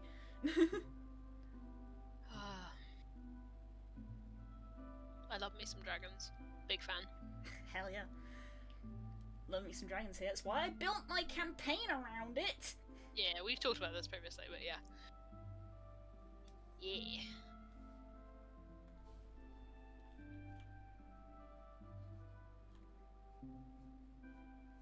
What were all the chromatics? Red, blue, green, white, black. My brain was like, is there a yellow one? And I was like, no, there's not a yellow one. There isn't in this edition. Ah, fair. Old editions of D&D have wild types of dragons. Different dragons. There are stats for like there's like a cosmic dragon or something. There's in old editions there's a dragon for like every plane to start with, as well as things like brown, grey, I believe yellow, purple. There's obviously different types of metals, so there's like there is a cobalt dragon, very cool, metallic blue, very cool, cobalt dragon, steel dragons, mithril dragons, all sorts of all sorts of metal types. I only remember this because my brother, I think, my brother's playing a game where like cosmic dragons are a thing. Astral dragons. Yeah. Astral dragons, yeah. Again, there's generally one for each plane. So there's like Mechanis dragons, and obviously there's Hell dragons. Then there's the Mechanis dragons. Yeah. Holy shit! And then there's the lovely creature of a Mind Flayer dragon. Because that's an awful combo that D&D made of like, hey, you know how illithids put their tadpoles in people to turn them into What if they did it with a dragon? Yeah. There's actually loads of instances in old D&D of like Mind Flayers putting tadpoles in random creatures and just making like Mind Flayer blank. Mind Flayer X. Yeah, so like Mind Flayer owlbear, Mind Flayer purple worm, Mind Flayer dragon. I guess you could, the mechanics are still there in 5e to do that if you want to. Yeah, it's just making the stats for the monster at the end. It's very hard for them to do because they obviously have to imprison the creature and not kill it, and then the creature has to stay alive while the tadpole incubates. Because if it dies, then the tadpole dies. So it's very, very rare and hard to do because they have to imprison a dragon, keep it alive long enough for it to transform. Thinks about the fact that dragons in my world are immortal. Sweats. Well, there you go. What have I done? One day you will regret telling me this. I regretted learning it. Knowledge is cursed. Yeah. I remember when I was reading about it and it was just like Mind Flayer dragons and I was like, oh. To be fair, I think Mind Flayer purple worms are just as awful. Yeah. Oh, yeah. Yeah. Yep. Because arguably they're more likely to happen. Yeah, they're more likely to happen, and also purple worms are bad enough. Like, at least, like, some dragons have, like, a mind and are willing to talk to you. Purple worms are just fucking terrible. Yep. And then it's like, hey, let's give it Mind Flayer psionic powers. This is like, when you're playing XCOM and one of the psychic ones possesses whatever the worst unit is on the board, and you're like, you've just made it worse!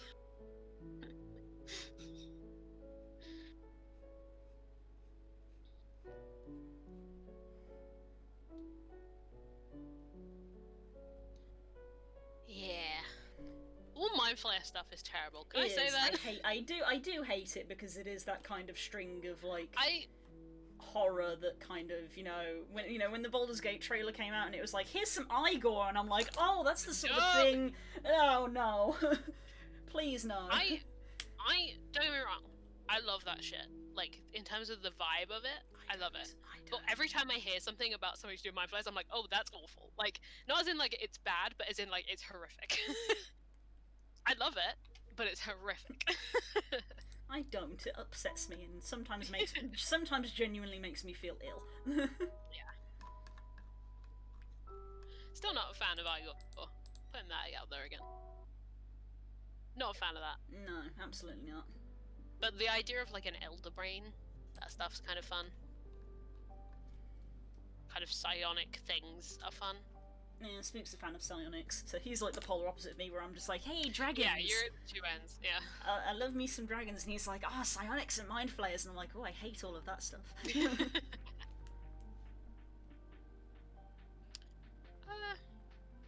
don't know where my area of expertise is. Well, not expertise, but like interest is in D&D. I homebrew too much, I think, to really comment.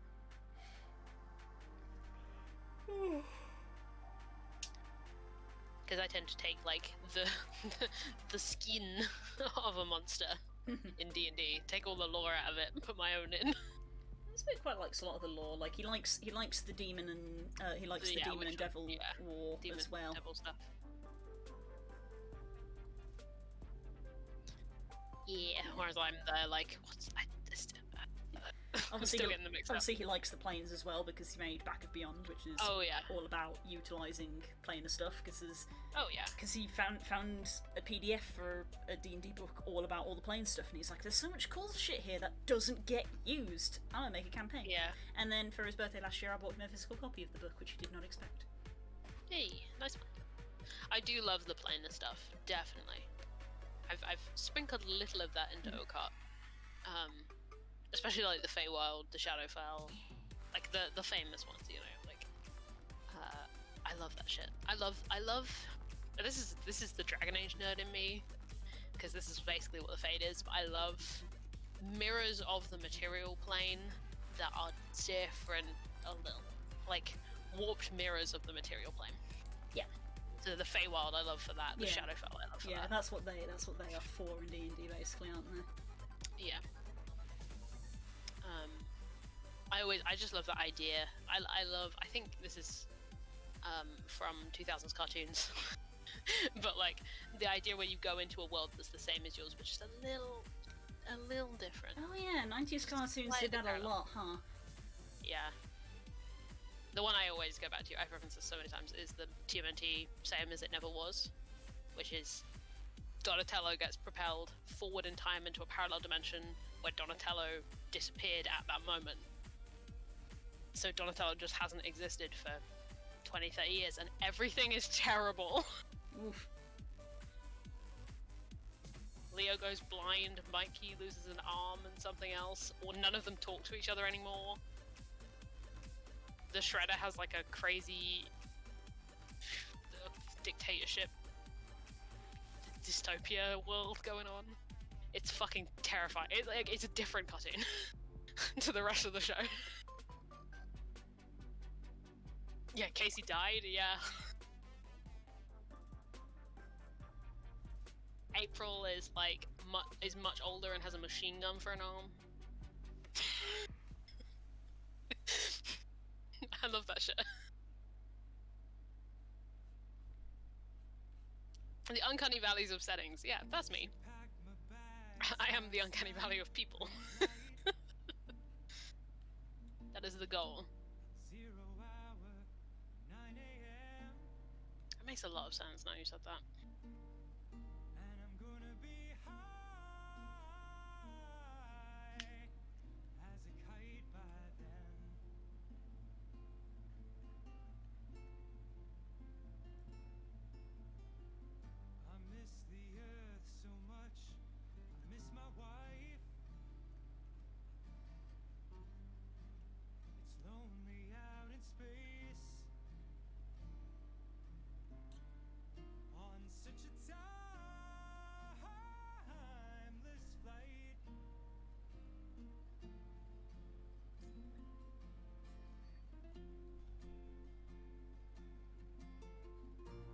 It's gonna be a long, long time till touchdown brings me round again to find I'm not the man they think I am at home. Oh no, no, no.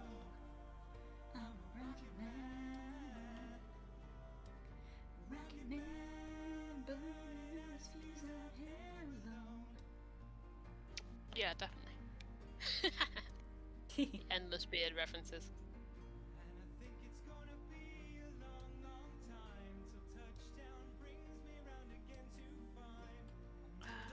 Also,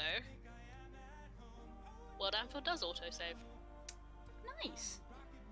I just typed a few words, I saw a little thing pop up, I was like, what? And then it looks up and this little green box that says saved. Thanks, World Am. Well, it's always getting updates and things, so... Oh yeah. After I've got like, since I've not really added anything to it in a while, I imagine if I actually loaded it up, there'd probably be a bunch of new features that I'd be like, huh. I still can't navigate the new dashboard. It's like, I'm not used to it. I've got to adjust. I remember when they added in, like, family trees, and I was like, oh! Yeah. Fortunately, I don't think I have access to family trees, which is good, because that would be the end of me. I already got bored one time and did, like, 5 generations of the family tree. And not like recent stuff. We're talking like shit that literally does not matter because it is so old. Kind of history. But just like, I was like, fuck it, why not? Too much power.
Posture check. Your regular standard posture check. Of course. Though I am actually out of water, so now's the time for me to have a top up, actually. I was literally about to say the same thing, so you go first. After you, I'll sit and keep drawing for a bit. Wanna? Yeah. See you in 5, chat.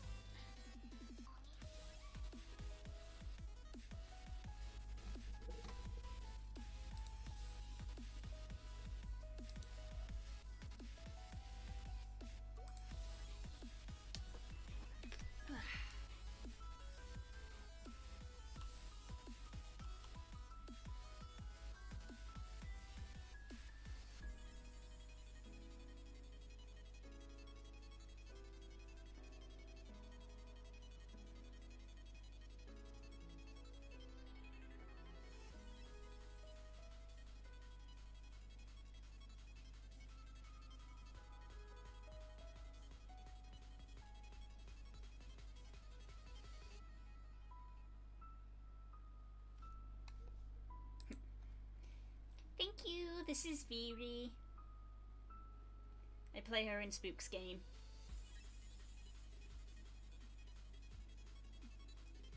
Planer Explorer Extraordinaire and Mapmaker.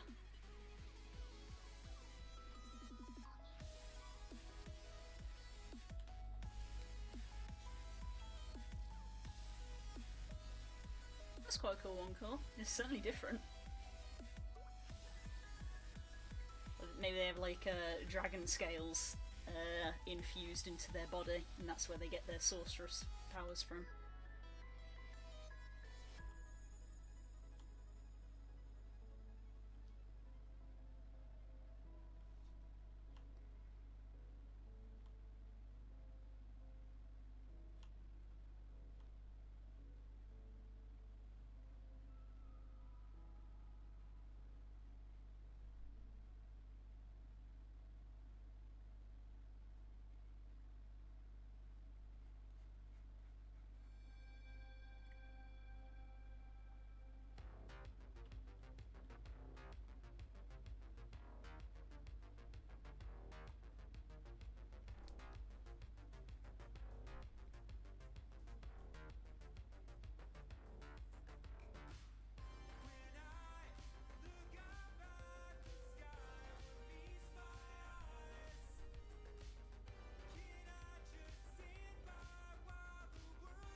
Screaming, this is suicide. Did you hear what I said? Then it fades into nothing with the rest of the light and sound. I'm on my way out.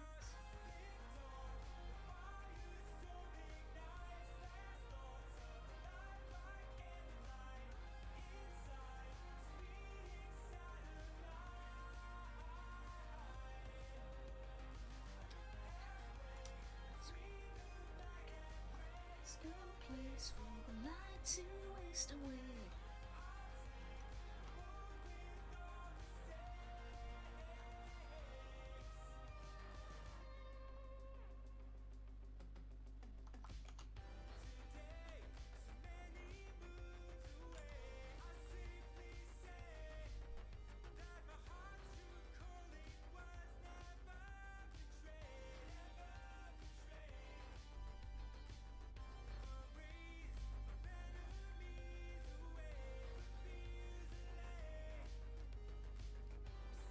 I suppose you could just make them sort of like canvas in a way, sort of like old school planes.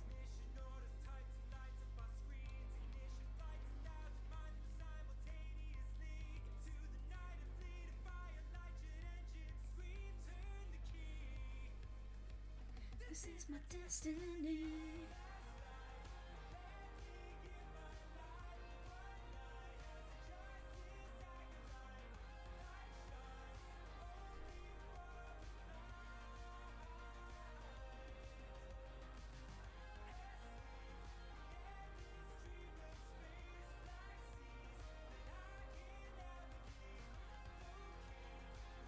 Starlight Brigade.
Sweet black and grey is no place for the light to waste away.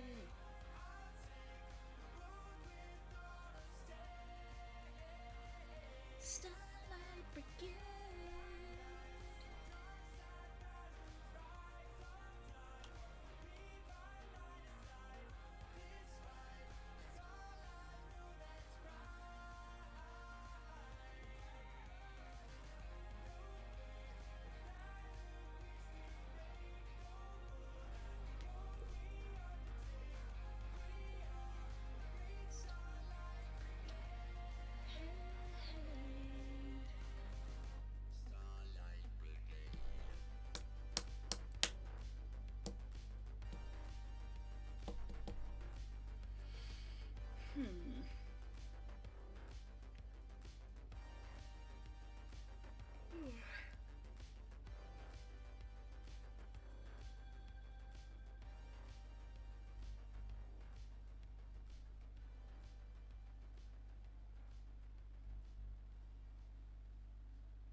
To load up Hero Forge and see how the model actually looks. Hero Forge.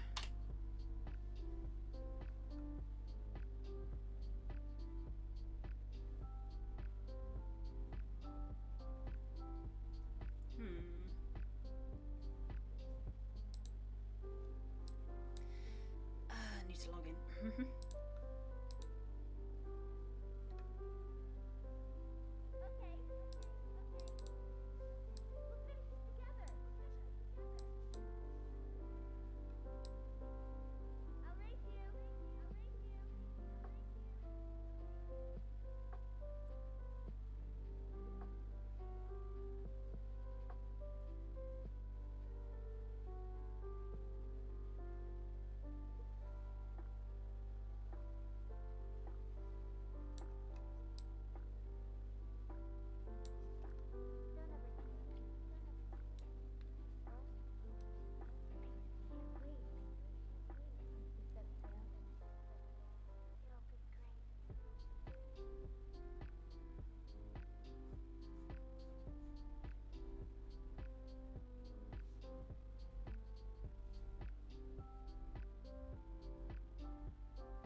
to you. One thing you said that I would never do. A look from you and I would fall from grace, and that would wipe the smile right from my face. Do you remember when we used to dance, and incidents arose from circumstance? One thing led to another, we were young, and we would scream together songs unsung. It was the heat of the moment, telling me what my heart meant. The heat of the moment, shone in your eyes. And now you find yourself in 82. The disco hotspots hold no charm for you. You can't concern yourself with bigger things. You catch a pearl and ride the dragon's wings. Cause it's the heat of the moment. Heat of the moment, the heat of the moment, shone in your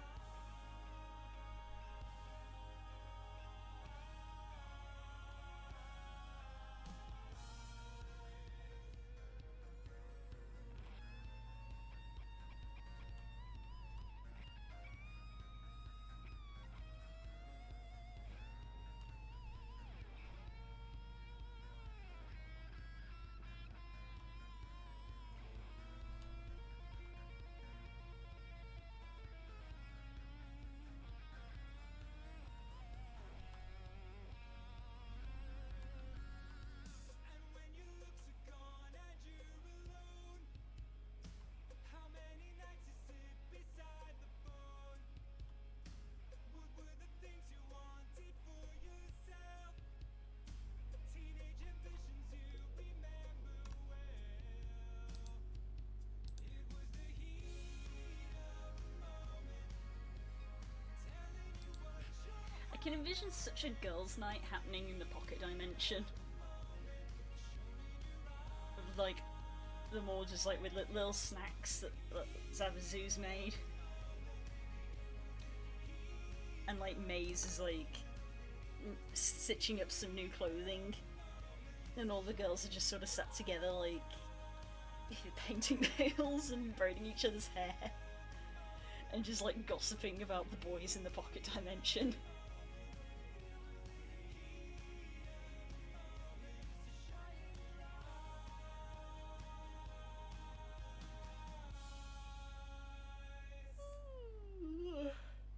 Beg your, excuse me.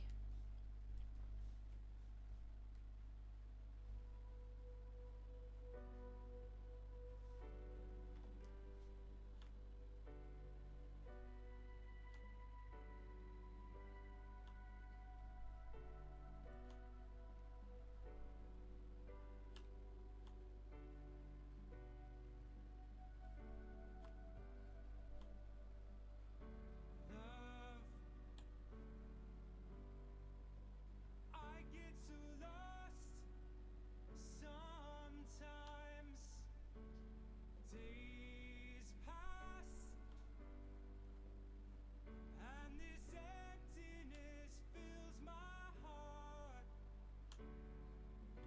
When I want to run away, I drive off in my car. but whichever way I go, I come back to the place you are. All my instincts, they return, and the grand facade so soon will burn. Without a noise, without my pride, I reach out from the inside.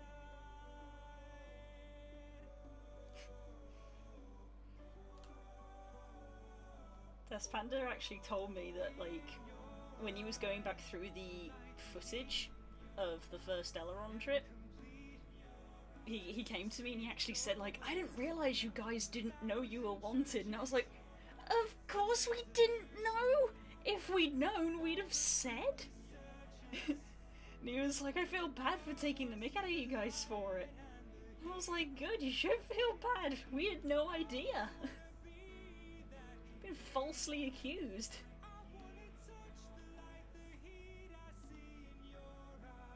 So many shenanigans in such a small space of time.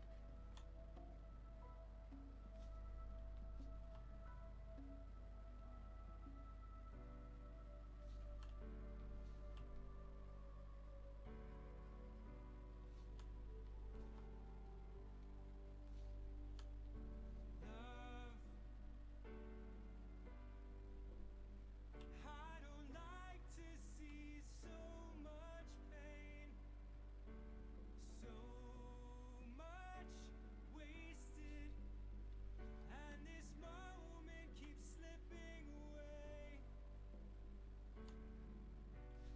I get so tired of working so hard for our survival. I look to my time. Veerii is definitely another one of my friendly characters, so I love to think that she's just trying to make friends with everybody. Hello, children. Oh, hello, we're back. Let me turn the camera back Hello. on. Sorry. Hello. That took longer than I anticipated because I needed to cuddle the dog. Oh, forgiven, of course. Because bless her sweetheart. She is the loveliest dog, but she's very stupid. Oh. So I let the cat out the back door, and the thing is with the cat, the moment Matilda leaves the house, Phoebe ceases to recognize her. So I let her out the back door, and the back door is glass. Oh, So right. the moment I closed the door, Phoebe stopped recognizing. And just started barking at her. Yes. Stranger! So I had to go and settle her down and give her a cuddle Oh. and remind her that we do have a cat. It's the same cat. It hasn't changed her entire life. Matilda's much older than her.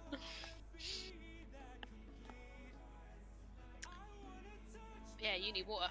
Yes, I do. I need water, so I'm gonna go and have water.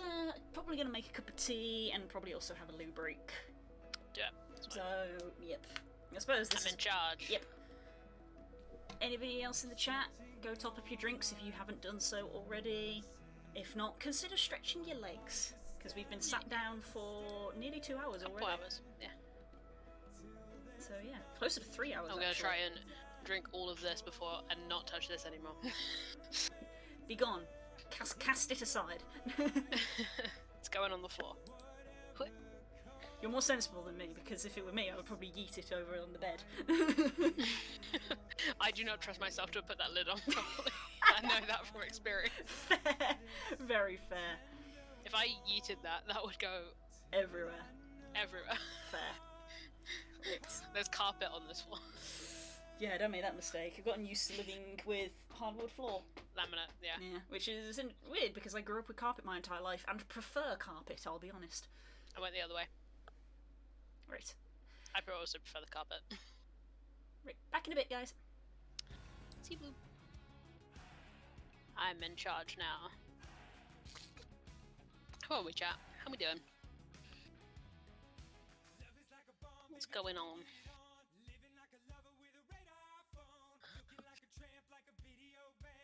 I'm meant to be typing about my world history.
Large boy.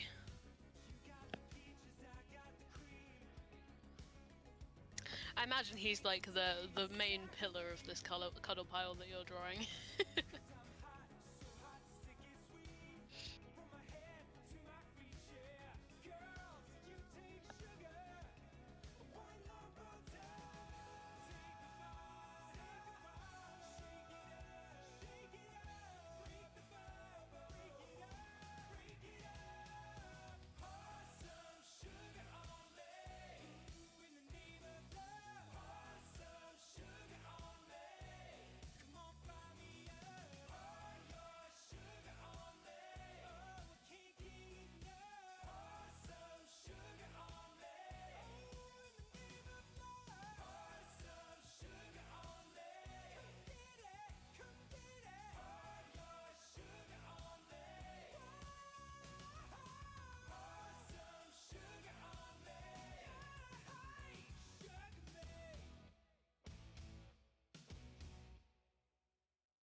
I'm trying to explain the weird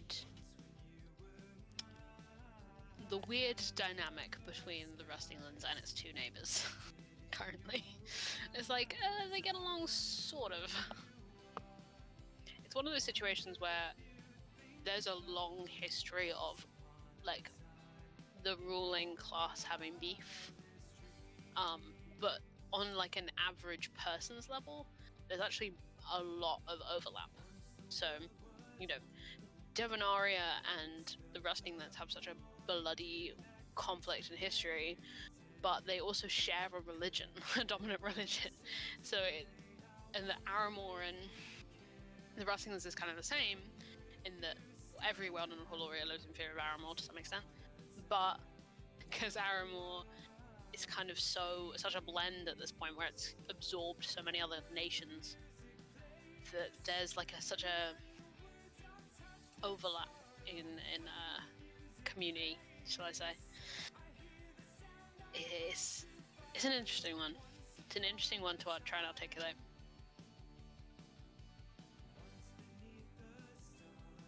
I think that's true of most things.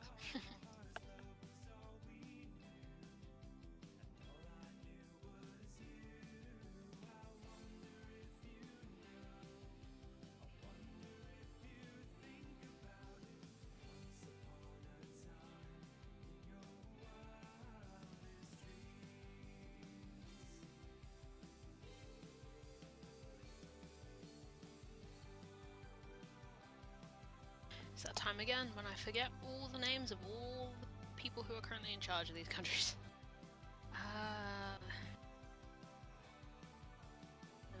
Nope. Continents. Haloria. Rolling houses. There we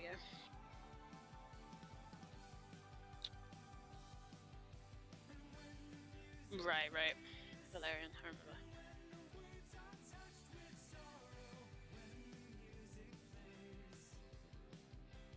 I literally have a document that's like, country, person currently in charge, what kind of place is it, like kingdom, empire, etc.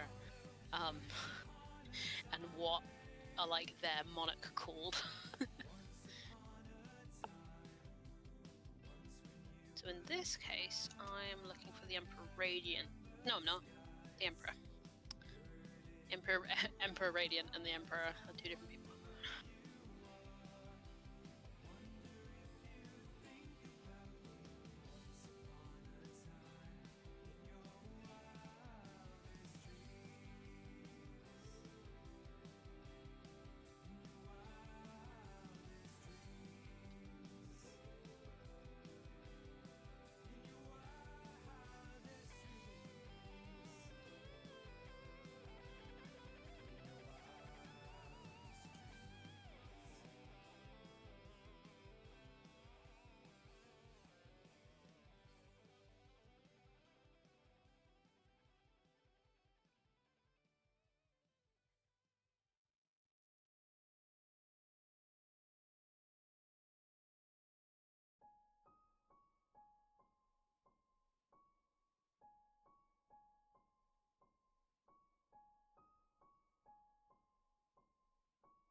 I've got an eyelash. I've got an eyelash stuck to my glasses, and it's really like. Just every so often, I'm like, whoa.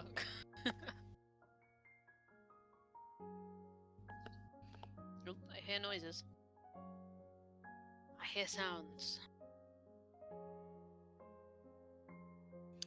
Camera on, make sure you're unmuted. Hello, I'm back. Boo has returned. I swear I am getting more ADHD by the day. I almost left my phone in the fridge. Oh no. I don't know why I put it in there.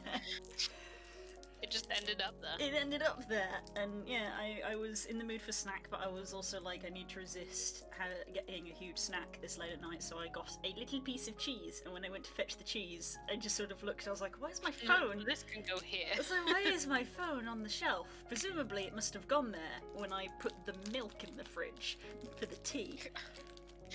Because those things happen separately. So I was like, why is my phone there?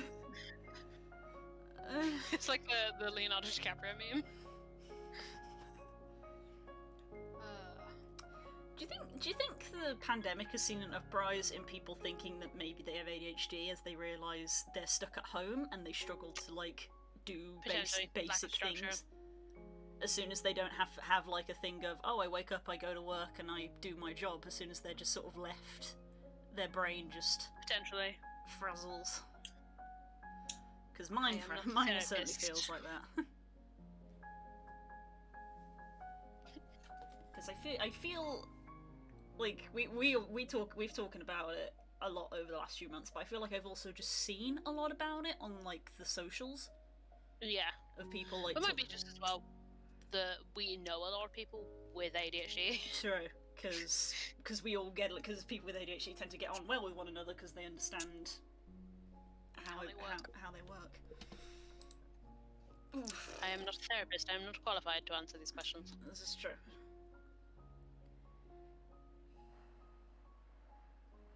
I went from having written basically nothing for this whole stream for like just nice, yeah. In like 2 minutes. I saw you were talking when I came in. You just rubber ducking. To myself for the most part. Yeah, rubber ducking. Well, that's part of the benefit of having a stream. Yeah. I'm trying to explain the weird dynamic between my 3 nations on this little continent. Little. It's one of the biggest continents. Mm.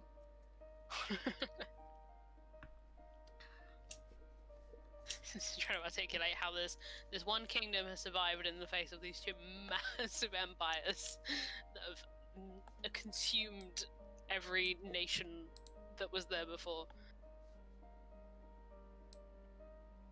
Take a sip and stretch. Hello, Lawton. Welcome to the channel. Hello, Larson. You always arrive with a health check. Whoa.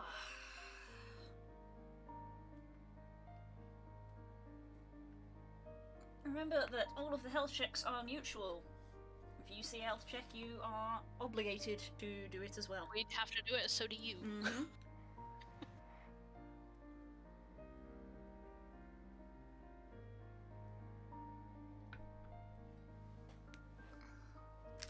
I have a teeny tiny baby bell cheese.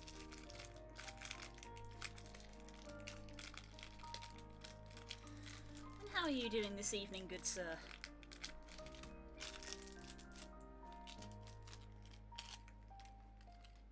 I don't know why they've started putting eyes on baby bell cheese. What? Yeah, this comes back to what I said earlier of like this things with eyes concern me. Especially because this eye looks concerned. Oh, yeah. Interesting. When I was younger, I thought, like, having baby bells was, like, the height of richness. The height of wealth was being able to afford baby bells. Yeah, I didn't really have them much growing up. Spook wanted baby bells to put in his lunchbox for work. In the school lunch trading hierarchy, baby bells were like right at the top. They were good currency. See, really, when I was young, I wasn't as big a fan of baby bells, but I actually, having come back to them now as an adult, I actually quite like them. But then I good for just like more types of cheese than I did when I was younger. True. I eat more cheese now. Latin, same. Oh, Big yeah. same. Yeah, when me and Kel started the call tonight, before we'd even started streaming, both of us were like, head empty, no thoughts. No thoughts. How am we gonna do this? Neither of us are functioning today. I was very bold of this person to put Bring Me the Horizon on this playlist. And there's the Bring Me the Horizon in years.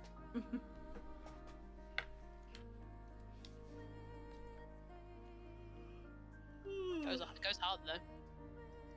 It's 10 o'clock, so that means that Sadie is probably likely to start screaming soon. Anytime. She's been starting early. She's getting a later one in. She might be content. I noticed the food bowl was empty when I went into the kitchen, so I've preemptively topped it up. Hey. I can't leave it too full because she leaves the food and it goes all dry and crusty, and then she refuses to eat it. Gross, yeah. So I just fill it up more frequently so that it stays fresher. Yeah, little enough. Yeah. So I topped it up for dinner. Matilda's like slightly feral, so we feed her, but I think she mostly feeds herself. Apparently, after I went to bed really early last night, and apparently at some point last night, my dad was like, "Did you not hear it? Apparently there was like a cat war." Like, oh god. Bear in mind, my dad's half deaf. Blimey, yeah, like, that literally half deaf. So there's a lot of cats on the street. I live in the country. We live in a little pocket, so there's a lot of cats here. I think one of our neighbours has 4. And Matilda, as far as we can tell, there it is. There it is. We said the name too many times. Matilda is, as far as we can tell, at the top of the pecking order. She is the queen of the street. It's nice. Yeah, apparently every so often there's just like a massive confluence of cats that have a massive fight in our backyard. Wow. See, our mum and dad's, I say our mum and dad's cat, they obviously we always had several, but the male cat Max, there's quite a few cats on their street as well. I think he was he's probably been top dog for a while, and I think he's currently at the stage where he's starting to get too old and is starting to get a little bit rocky. Yeah. So I think in the last year there's been a lot more strange, as mum and dad say, strange cats, basically cats they don't know, coming near the house and near the garden. And I say that's probably because Max is now getting older and losing his territory. He's losing his territory. I can't believe I haven't told the story. So, I've just remembered this story. Fuck. This is literally in the last week. I haven't told this story. So, backstory for chat. My mum and her boyfriend have a cat. His name is Billy. He's a big old ginger tomcat. He's an asshole. He's the worst. To me, anyway. Or to everyone. And my mum's recently moved house, so Billy went with them. So there was the appropriate amount of, fighting that accompanies a cat moving into the street. My mum started noticing that Billy ate a lot in the middle of the night, which isn't like massively weird. Billy's also a little and often kind of cat, because otherwise he makes himself ill. Because he's dumb as shit.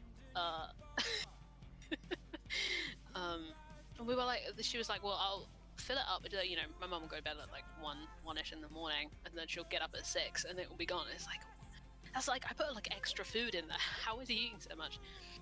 And the other week, just for shits and giggles, they were like, you know what, they were so bored in lockdown, they were like, we're gonna set up an iPad down here and we're gonna film to see what Billy does in the night. That's hilarious. Because Billy always comes in at night, so because we hear the cat flap go from upstairs. So we know that he's Billy, in. was it? And we're like, okay. So she sets up this iPad and this camera, and then she's talking to me. She's like, yeah, we're gonna do it tomorrow. Call the next week, because we go once a week. And she's like, so. Because, okay, there's another twist to this. There's also a street on my mum. There's another cat on my mum's street that is identical to Billy. Oh no.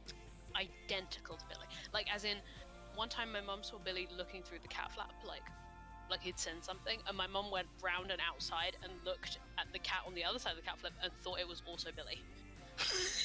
She's like, how did you move so fast? I didn't hear the cat flap, but it was two cats.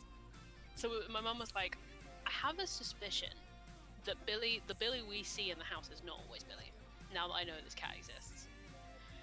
So this is also part of why this happened. So my mum sets up this camera. Hello. And bear in mind, the reason for chat that they hadn't thought about this is because historically they've had cat flaps that are, Billy has a collar that has a chip in it that only opens when he goes through it. But they moved into a house that had a cat flap already in it. So they didn't think to change it because why not? Why would they? So apparently they looked back at the footage the next day, and Billy like comes in, sniffs about, has a nap on the table, goes out, and like 5 minutes later, this massive black and white cat comes in, eats all of Billy's food, and just starts lounging on windowsills, on top of our lizard's tank. That's amazing. Just starts lounging, and apparently this cat has always has done this for a long time. Like before my mum moved in, apparently this cat also did this to this house. Cats do just have second homes. She was talking to my mum, and she was like, I don't know how to feel about this. It feels very invasive, but it's just a cat. There's a strange cat in my house. And I don't really know. Yeah, I don't really know what I'd do either. Yeah. It's like we knew there was a cat coming in, but we just assumed it was our cat. It's his house, not Yeah, theirs. he was here before them. He was here first. This cat must have just like one day gone into the house and been like, damn, there's food out. This place got free food. Yeah.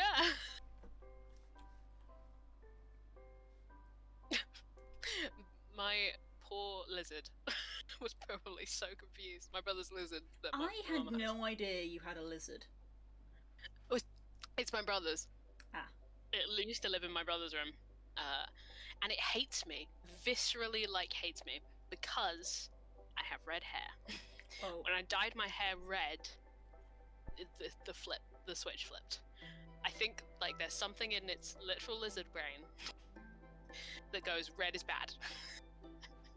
So every time I walk into a room that the lizard is called Boris, disclaimer. Boris! It is also 15 years old. Yes, Boris! Boris. Literally, he'll get on top of a log, and he'll be he's a bit of dragon. Oh, spiky boys. the whole thing will turn black and just. Wow. Do all animals just hate you? Not dogs. Cats tend to hate me. Lizards hate me. And then I'm relatively good. I'm very good with capybaras. That's a long story.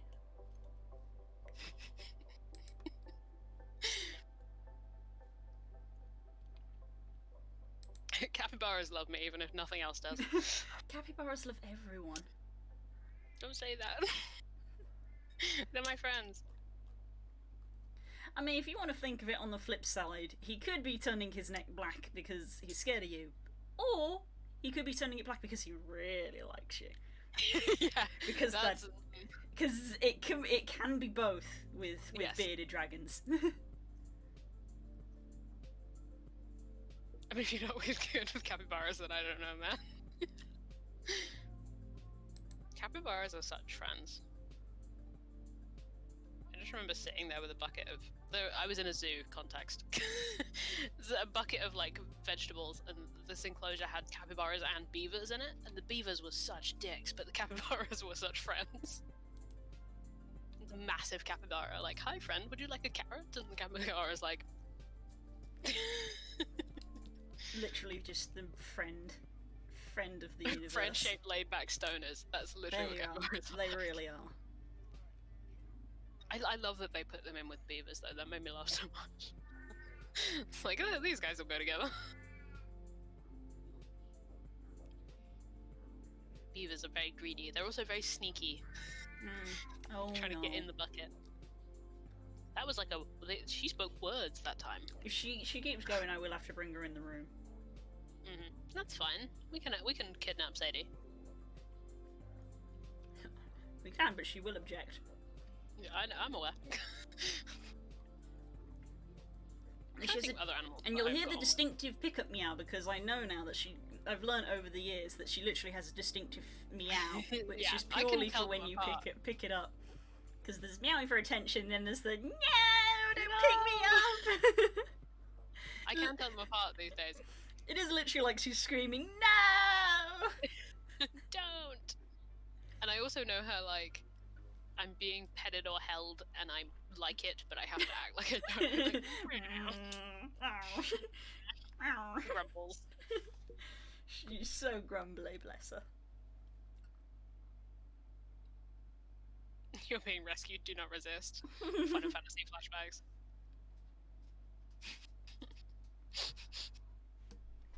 I'm trying to think about other animals that I've interacted with or fed that either really liked me or really didn't like me. Why have you Didn't do too bad with penguins. Why have you come to yell at me? And then the moment I'm like pet, you're just like immediately backs away. Hatred. Oh, I'm gonna go in your box now. Okay, you can stay there if you stop screaming. Box time. Box time. Matilda's discovered in one of her illegal forays into this room that I have a stack of boxes over there for things that, in case I need to return them, Box. parcels I've gotten recently that I might need to return. I have a stack of boxes. I just came in one day and I just found her like holding, like her claws in the sides of one, just like looking into it. It's like, what do you see in there? I What see do a you box. see that I don't? It's like when a dog stares at an empty space. It's like, what do you see? What do you see that I can't? She sees a box. She does. I haven't like really tested it. One of these days when Matilda's like lounging in the stairwell, I'm gonna have to give her a box because I don't know I've seen her interact with a box. And I want to.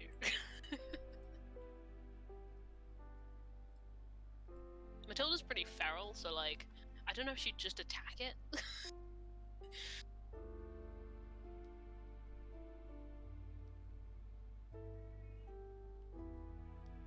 Oh, I can hear her again. Screaming. Mm-hmm.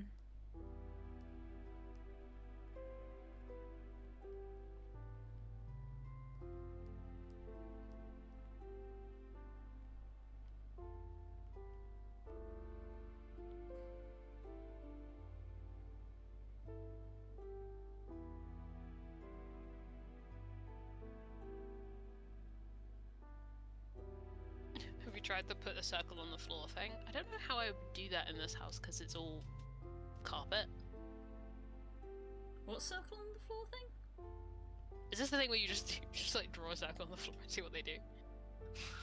You print it out on a piece of paper. If you did that for a cat, they'd probably sit on it, because I've never met a cat that doesn't like sitting on bits of paper. Or dogs, for that matter.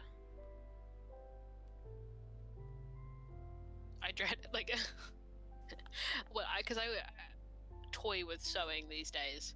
The only room in this house that's big enough for me to lay fabric out is in the living room downstairs. And let me tell you, if you go like this with a piece of fabric and put it out, a dog will sit on it immediately. They have like picnic blanket syndrome. They're like, oh, for me? Is for me. Put a circle on the floor and the cat will sit in the circle. I'm kind of curious now. But the thing is, I would have to do it with like string or something, and Matilda loves attacking string. Matilda, we never need to buy toys for Matilda, because if you just have string or a shoelace or a bit of ribbon, that's her like shit right there. She's done, She doesn't really yeah. like toys. She doesn't like toys. She likes tormenting the dog and string.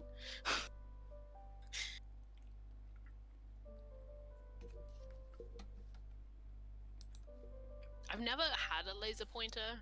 I think that would be her shit though. Mm-hmm. Whatever she can attack. See, all the cats that I've had before love the laser pointer. Sadie's just not interested. Oh wow, that's so weird. Sadie doesn't strike me as a particularly active cat. She likes to scratch, but not like jump around. You'd be surprised. Oh. She loves a ball. Oh, She frequently knocks them. I can hear it. Yeah. Yeah, she frequently knocks it under the sofa. In fact, if I go into the living room now and look under the sofa, there'll probably be balls under there. Because if there's ever an extended period, I remember. if there's an extended remember period of staying at your time house. where I haven't heard her play with the ball, it's probably because she's lost them, and It's under the sofa, yeah. I don't think I've heard her play with her ball at all this week, so she's probably lost it again. Tie string to dog equals win. Unfortunately, Phoebe has a very long, fluffy tail, and that often works. Because Matilda's evil. Oh no. Laser pointy. There's a Mochi guide in to find. It's like, go over there, Mochi. Go on. Off you go. Fuck, that's really funny.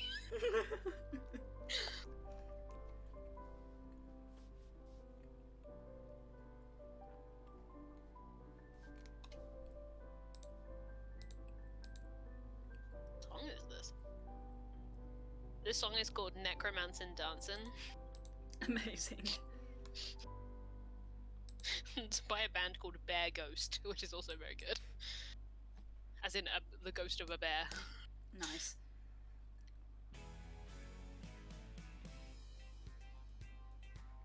That's literally one of the monsters that's like on my list for the British bestiary, because apparently that's a thing. Is that there is literally Ghost of a bear? yeah, it's literally known as the ghost of the final bear, and it's literally what it says on the tin. It's the ghost of the last bear that was killed in Britain, because much like wolves, bears used to be indigenous and got killed out. And apparently that's I guess that would be encrypted territory, even though Britain doesn't tend to have cryptids, but that is a thing. Just the ghost of the final bear, and that's all it is. It's the ghost of the last bear. Damn. And I was like, I was talking to my dad about this the other day. I have been part of multiple. I do a lot of like studies for people doing their masters, their PhD theses. Theses. I have done multiple surveys for people doing studies into rehabilitating wolves into the UK. Multiple. And my favourite one that I did, because they were all looking for like public opinion, basically is what they're looking for.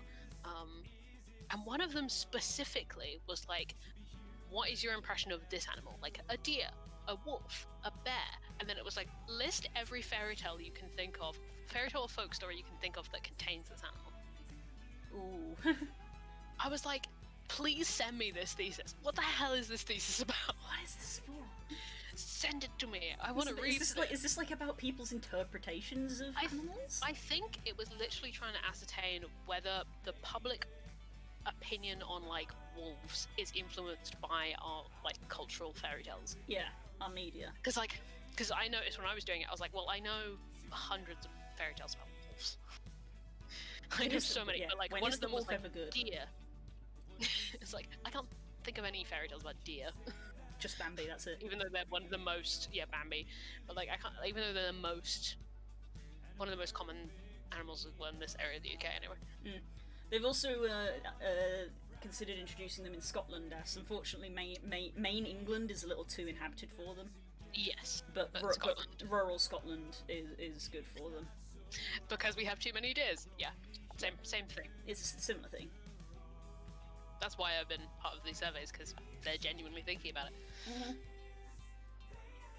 There's several like sanctuaries that have them. Yeah. God knows this area. There's so many deer. I live in the woods. There's so many deer. Yeah, wait. You have to cull deers in this part of the world too. If there's loads of deer where you are, Kels, do you ever find antlers? Yes. And skulls. Cool. I had especially because the type of deer that are really common around here, the male deer tend to go around, I can't remember what they're called, but like the lady deer go around, and the does. Yeah, the does and the bucks. The does tend to go around in huge packs, and then there tends to be packs of like 3 or 4 bucks that go around until mating season. Yeah. Which is how I ended up in the situation over the summer where I was sitting in the woods and 3 stags just came up and started vibing near me. I was like, this is a religious experience. I'm just gonna sit here. That's so cool. It was great. It was like I haven't talked about it much because like it was just one of those moments where I'm like, this is borderline spiritual. Like this there was the main one that was massive, biggest fucking stag I've ever seen, and then 2 of the small ones that were just kind of grazing near it, and it just kept every so often it would just like look at me. It was in like a beam of light. It was crazy. Oh my god. And like every so often it would get up and look at me. I was just like sat on the log like, carry on, mate. Yeah, I'm not It was just, moving. carry on. Basically, you're a Disney princess. Wow. Dear God, yeah. Fucking what's his name? Serenus? I can't remember the name of the dear god, but yeah. No, Serenus, Kels is, is the right Serenus now. is the member of our D&D party. No, it begins with a C. But I can't. You guys know. Someone in chat will know.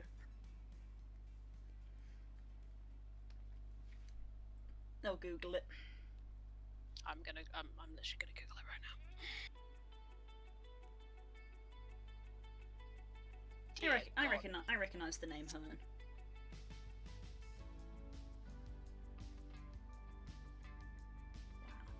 I'd love to have a pair of shed antlers. Mm.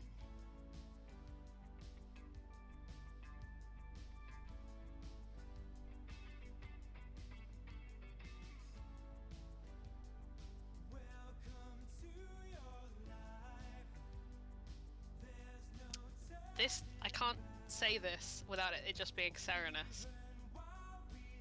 That's how you pronounce it. That's how it's written.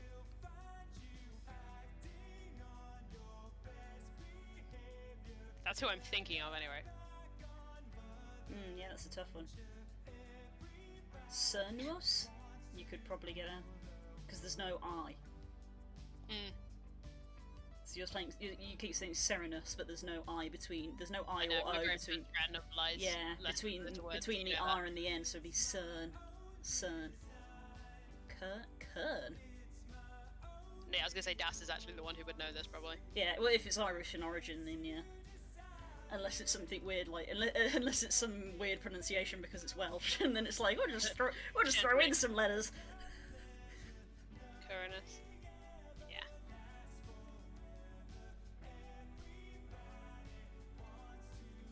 By the way, if it's Irish, it's pronounced that way. This is why English is a fucked up language. You shouldn't be allowed to put that many N's in a word. At a certain point, you don't need them. But yeah, I can't believe I've never shared that story before. That's wild. Literally, I think it was in like June.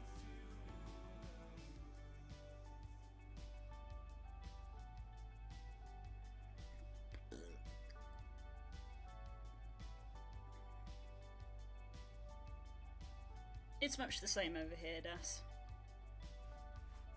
It's weird where I live because, well, it's not weird, but the area that I live is like a. So, if you have farm animals, you don't have to pen them. Mm-hmm. So you can just wake up and there's a bunch of sheep in your garden. Wow. Natural grazers. Yeah. Or like some pigs. Some cow. It's great. See, I've grown up near cities most of my life, but like I've spent a lot of time visiting up in Scotland because I have family up there, and obviously they're a lot more rural. Yeah. So, Yeah. and Scotland is very much similar. Yeah. But I've travelled through the British countryside, through to various places, and again, it's all the UK. At the end of the day, Yeah. we all have very similar laws. It's about the green. About how green things can be. Yes.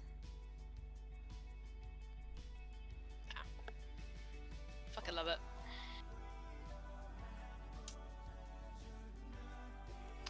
Right, what was I doing before I don't know what I'd do if I had a pair of antlers, but I want some. Like I can't like. I guess you get them mounted. Go on a shelf or on the wall. Yeah. So I can't really think of like a wall space where I would mount them, and the shelves are all full. Lord knows. So I have no idea where I would put. You find somewhere. I have no idea where I'd put it, but I want one.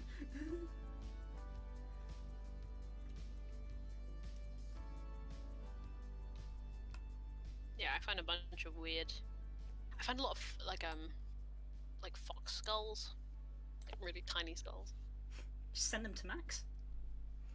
I remember a long time ago I found one and took a bunch of pictures and sent them to Max. I think. I might have never sent them, but I definitely took them intending to.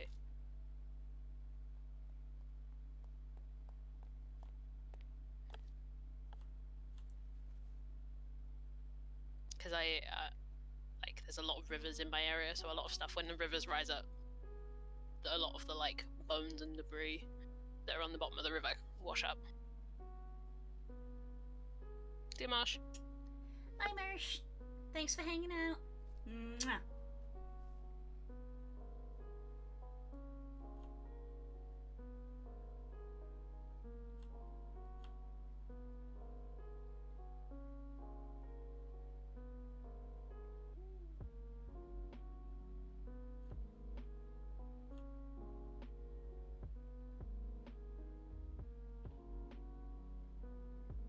Oh my god, I haven't heard this song in years. This is such like a 2000s animatic song. Or is it like a more... Is this... Actually, when did this come out? I don't think it's that old, actually. Oh no, it's only 2011. You know what that tells that story about you and the deer reminds me of the story that I told you that I wanted to be in Tala's backstory with the wolves. Yes, it's similar vibes, very similar different. Vibe. Yeah, similar vibes, but very different creatures. Mythical encounter with animal, different environments.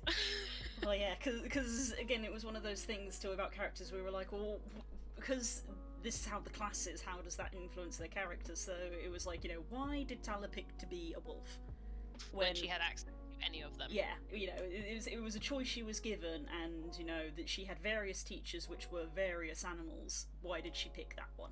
And I was like, oh, well, because she was from Underthon. I was like, she saw a wolf when she was little. Just like, and it just kind of like looked at her and just sort of went away, and it was like, the wolves are cool as hell. Big and cool. Very large. Very big.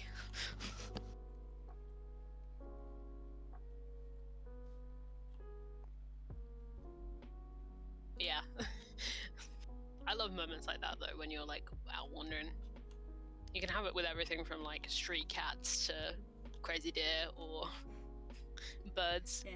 I have a lot with birds. Yeah. A lot of like if you sit still long enough when a bird comes up to you, that's a spiritual experience. That's real good. Yeah, that's one sort of like major downside of having lived near cities so much of my life is that when I go, even if I'm going for walks in like parks and stuff, it's like you're not gonna really see any deer or like foxes or anything. It's like the most exotic things you're gonna see are the birds and squirrels, or maybe even a rabbit.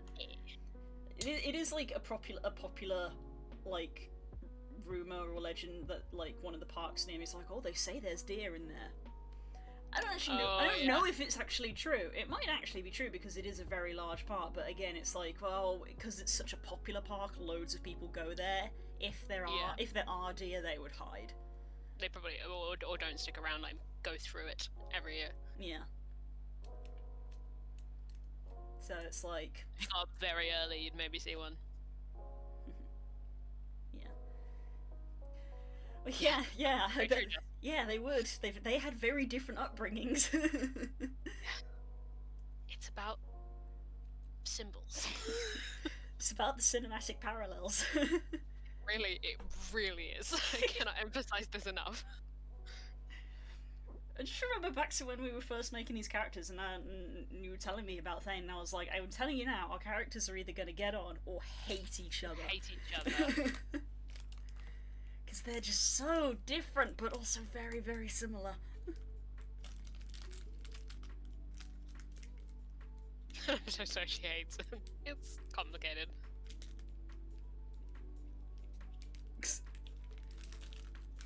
don't not hate you. That's progress.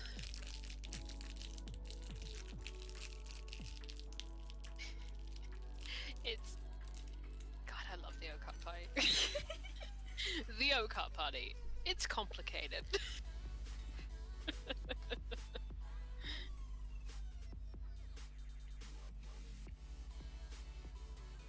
Who's messaging me on default? Why? Oh, right.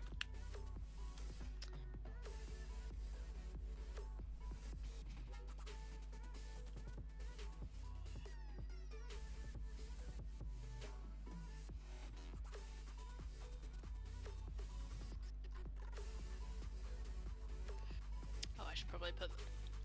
I can't remember. Remind me, Blue, after the stream, to do the thing I said I was going to do after the stream. I'll know what you mean. I'm glad you do. Just remind me after the stream that there was a thing I had to do after the stream.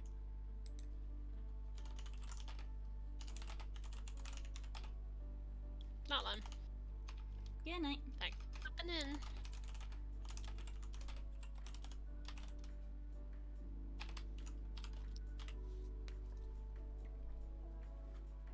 God. I literally just opened this document. There we go. I was saying to chat when you weren't here that I literally just have a document that just has the different countries in Haloria, what type of country they are, who is currently in charge, and how you address them. Just because I keep forgetting. Fair. The health check on the way out. Nice. I've had to write the Emperor Radiant's name like 3 times and I forget it every time I write it. I never ever told you guys, because this was just me doing world building in my head, me being maximum nerd, that I actually made up a gesture of respect that mages I love this shit. that mages do to high-ranking mages, and it was another one of those things that never came up because I could only really think of one scenario when it would happen. Which was basically if this specific NPC meets this specific NPC, Right. he would do It will come up. he would do the gesture, and then the other NPC would comment like, "Oh, you must be very well read to know that gesture, because most people don't really use that anymore." Yeah. And the general gesture is to hold one hand sort of at your chest, flat palm up, and the other is 2 fingers up to the lip. So there's a palm. The hand is level with your chest, but the palm is up, pointing upwards at the sky. I'm doing it on stream. Yeah, I'm watching you do it now. Yeah. Like So, that. and yeah, like this, and it covers your lips. And the idea is it's a sign of respect from one mage user to another, because it shows. It shows my hand is empty. I have no spell components. My lips are sealed. I am not speaking spells. And it's basically to show that I am not casting any spells and I am doing a sign of respect to you. Yeah, I was. God, I was. You like, can segueing work it into that. out. You can work it out without me telling you. Yeah, because I hate. I'm just gonna segue into this. I was reading a thing about 18th century etiquette the other day, and they were talking about how when you're like standing, you should have your hands by your side or in front of you when addressing someone who is your superior or someone you have never met. Only when you are walking with someone who you know well do you put your hands behind your back, because it's to show that you're not concealing a weapon. Yep. Yeah. That's what And these it's things like- come from.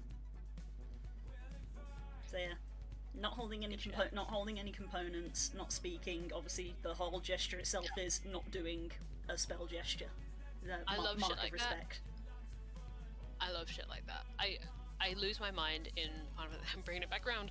In Final Fantasy 14, all the different nations have different salutes, They and I do. can recognize them. They do. I did notice that.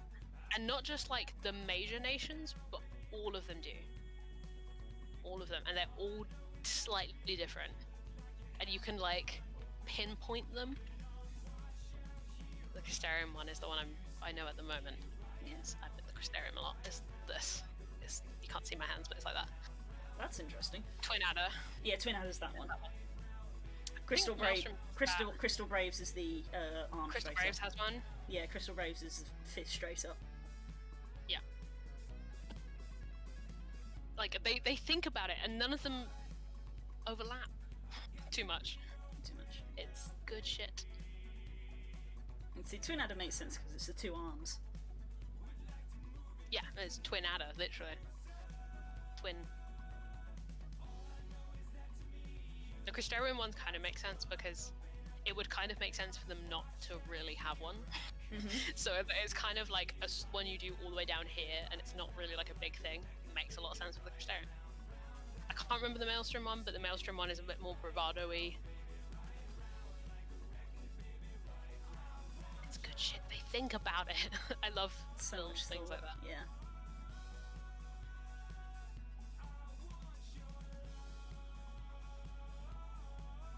Fox friend. What song is this? This playlist is. I think I have heard everything in this playlist, and then I'm like, where the fuck did this come from? This is a Pierce the Veil song? Jesus. What year is it? I haven't listened to Pierce the Veil in a long time. I have to say, it is weird to me that you and your dad go out hunting this, because it is such a foreign thing to me. Was hunting, pheasant hunting family too. Big thing in my family. It's just, yeah. It's a country thing. Yeah, that's all. Like I said, again, mostly been raised not in like deep cities, but on the edge of cities. You know, Yeah. I don't live in Birmingham, but I'm like half an hour from Birmingham. Yeah. Yeah, it was always weird for me as well, because I'm 50-50. I grew up half in the city, Yeah. half in the country. And that, yeah, it's just part of the culture here. Yeah, it is also Like sort plain. of the weird thing of like, while I am not a vegetarian, because I do eat meat, I am very much. Very much. I am very very. much. I'm a vegetarian. Yeah. You are not. I am not a vegetarian, but I do still like animals, so I don't like the idea of like I'm just gonna go hunting because, and I'm like, Yeah. no. I can understand hunting for food because at the end of the day, you know, the food chain at the end of the day, people have to Yeah. eat to live, but just I want to hunt because, and I'm like, no. Yeah. It's complicated around here. My feelings about it change. Like, pheasant hunting around here is kind of the thing, and it's like they literally raise a flock of pheasants for that reason, which is better. I don't know. My feelings on it change. I definitely don't like any hunting outside of that.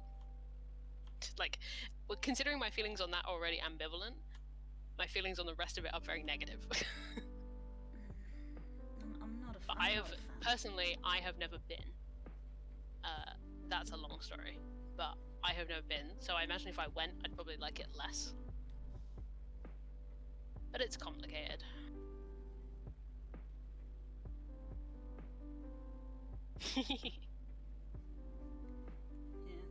So this is the thing, is that I struggle to eat most vegetables.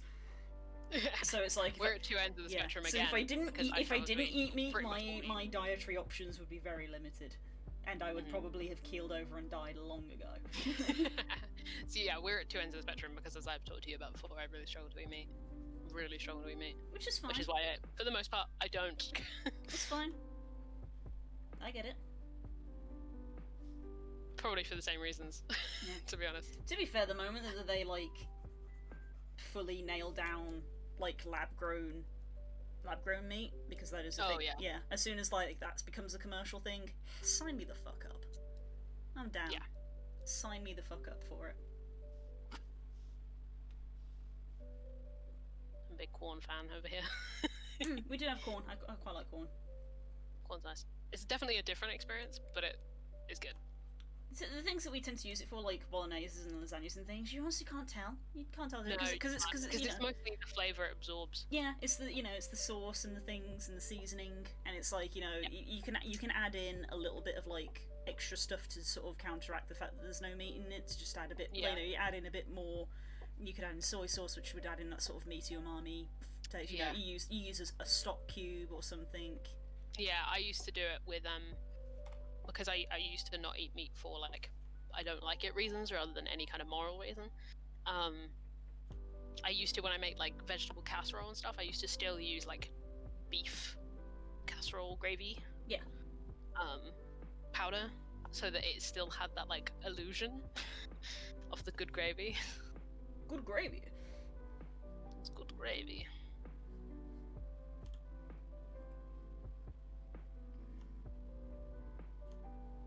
Right. Would you be open to stopping at like 11, half 11 today, Blue? Totally. Can I'm do. very sleepy, That's fair. as you might be able to see on camera. It's been brought to my attention that Animal Crossing has always been out for a year now. But yeah, because I'm becoming aware of it because my birthday last year was in lockdown, and my birthday's approaching again, and we're still in lockdown. We're still in lockdown. Fuck me. There'll be Animal Crossing anniversary stuff. I have not picked up Animal Crossing for probably a good 3 months. I am at the point that I always reach with Animal Crossing, where I haven't touched it in a while, and now I don't want to touch it because I don't want all my villagers being like, "Where have you been?" I hate that. No, I can deal with it. I just haven't played it in a long time. Also, like, I think they've changed it now, but when I was like the older versions, obviously villagers sometimes left while you didn't play it, Oh, I did hate that. and it's like I would come back and be like, "Where did they go?" Where did it go?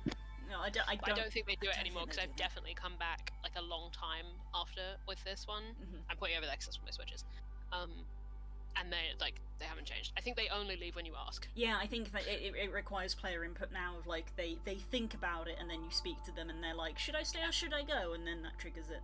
Should I stay or Should I go? No great sure of that.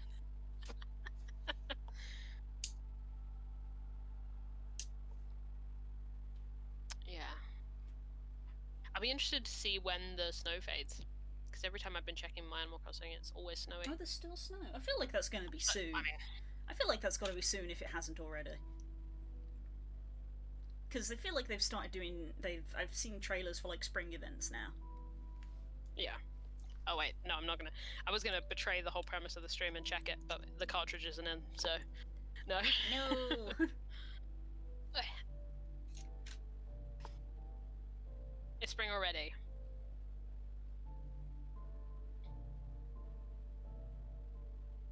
I fucking love this song.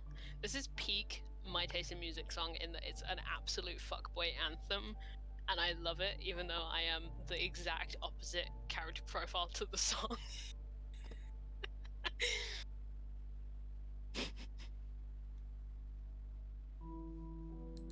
Yeah, I have to go see. I think the last time I checked Animal Crossing was for Festival, which was a while back. Yeah, I don't think I've even checked it this year. Yeah, it was February. I haven't really checked it this year at all. Oh, this one can also come off of the playlist. This is a down one. Downer. Yeah, I just added the entire. I added the entire thing, and I was like, I will prune this as and the when. entire Minecraft soundtrack. Yeah. Yeah, as soon as I found out that C418 was like, yeah, you can put my music on, I was like, sick, Minecraft. Yeah. The different priorities.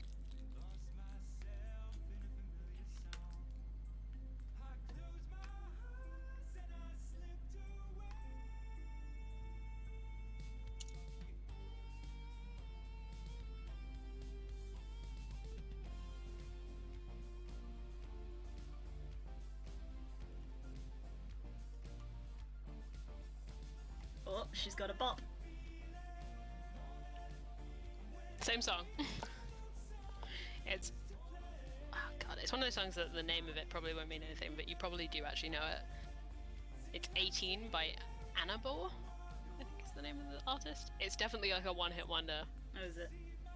Yeah, but it's it's good shit.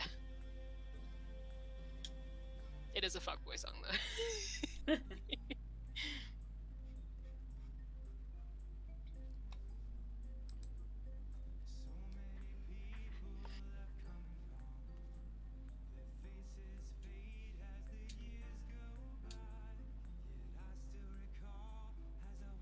finish this, and then I want to look at. Finish this.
Oh, God.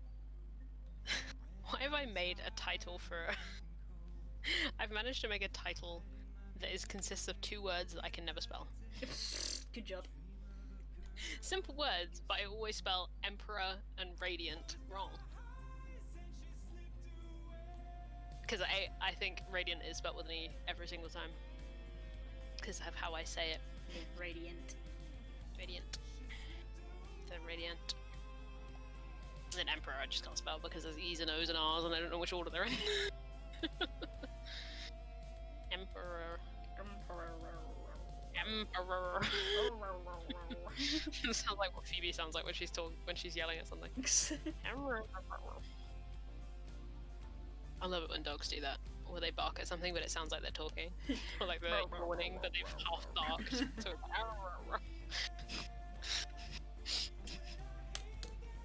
Love that video of that like big Alaskan Malamute when the doorbell rings and he goes, "Uh-oh, don't woof," and the dog just goes, "Ruff." Big dogs. Big stupid, love them.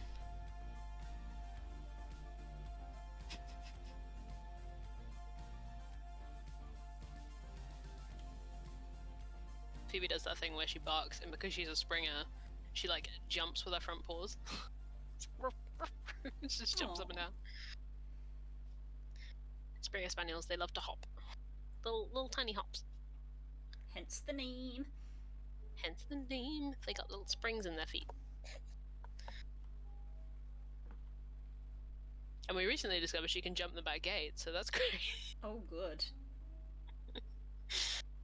She'd never thought to before. A new world has opened up. Yeah. I went to area unlocked.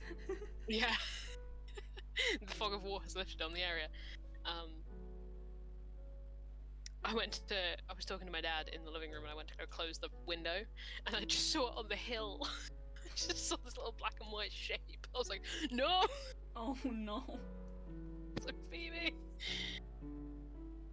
Yeah, springers are amazing. If you have a wall, they will clear it. It's a challenge. Well, the thing is, because Phoebe's dumb, I love her very dearly. She's very stupid. We had like the back gate had like a wood over it because our neighbors have got rabbits, and Phoebe loved to bark at them. But we worked out if we like made the gate solid, she couldn't see them. She didn't bark at them anymore. Well, our neighbors have got a proper fence up now because they've moved in. So they can't see the rabbits anymore. So we were like, oh, we'll take the stuff off the gate. It's fine. But now Phoebe knows there's another side to that gate. She can see the floor continue on the other side of the gate. So she's like, the barrier is the only thing stopping me.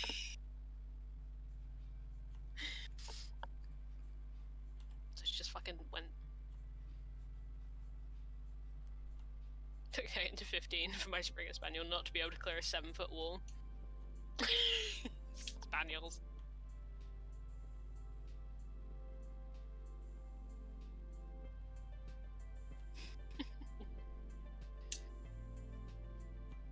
Yeah, Phoebe's been a challenge because my family normally has Sprockers or Cocker Spaniels, not Springers.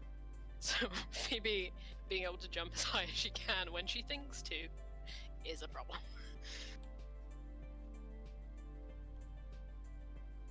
Also, water. Spaniels magnetized to water. Yep. And we live, as I said earlier, near several rivers.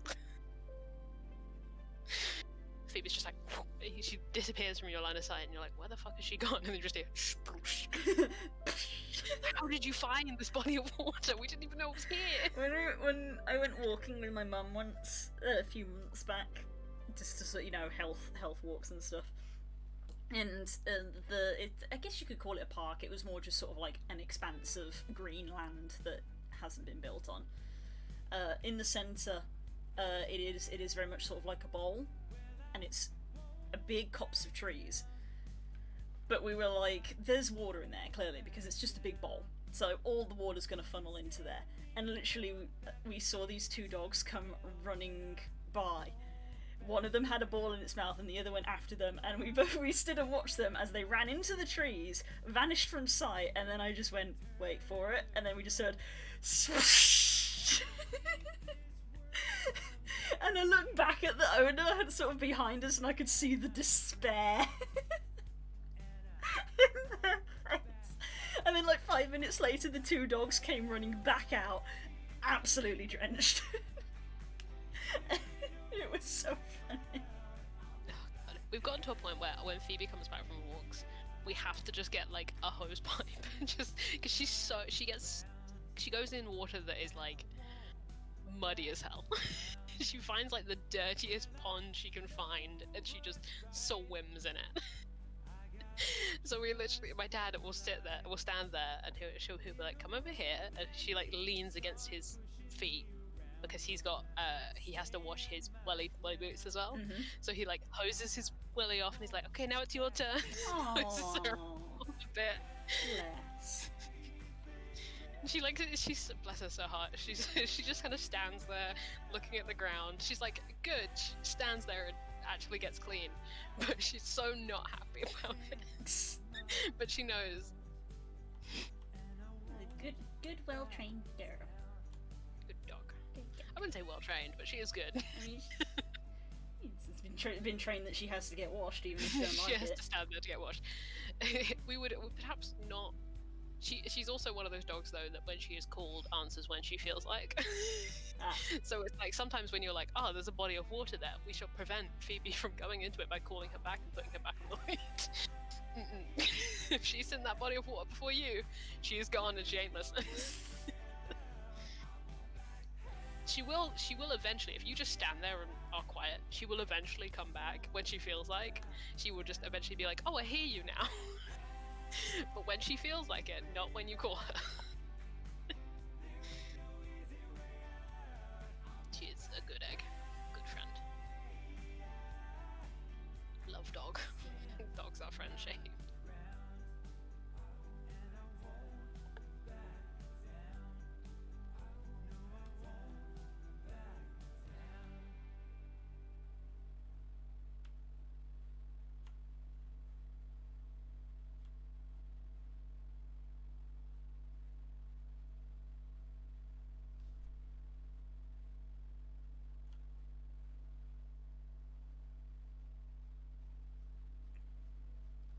I'm seriously considering trying out the Hero Forge Plus thing. Alright. So that's Seeing what the photo booth's like. Yeah, mainly that. Seeing what the photo booth's like, having a play around with like the decal effects that are in beta. Because it's only it's like $3 or something. Oh damn. Yeah, so it's actually not a lot. So I thought I have thought maybe I'd get like £1.50. Yeah, it's like £1.50 or something. So I thought I'd like, give it a try and just be like, you go for 1 month. Throw a month at it and see if you like it. Yeah, what is it again? Yeah, $3.99, as low as $3.99 a month. Yeah, give it a go. So I may do that. Yeah, tell me what it's like. Yeah. Because that might end up being my future, potentially. Because that's how I do my tokens now. Chat, the tokens went down real well that I made last week. Oh yeah. Oh yeah. It's been a while since I've. It's been a while. It's been a while since I've had a character pop up and you guys would be like, "Oh wow." Good feel. Lord of Silver, very cool. Very cool, dude.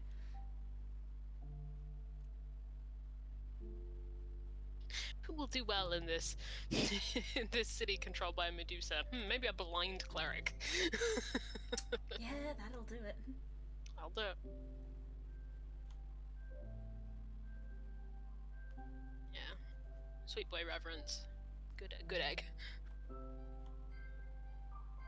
Looks terrifying. But is a sweet egg.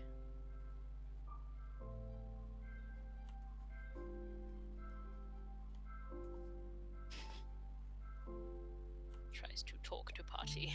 Tries to empathize with party. Makes memes in the background. Just Tyler and Zal being little shits in a place of religious importance. It's a tradition at this point. Yeah. Equally sacred tradition as this place of worship is Tyler Yes. and Zal being little We shits. appreciate that this is a sacred place of worship, but please appreciate that we do not give a shit. We are not people of faith. Good day. We will laugh at you, and we will not hide.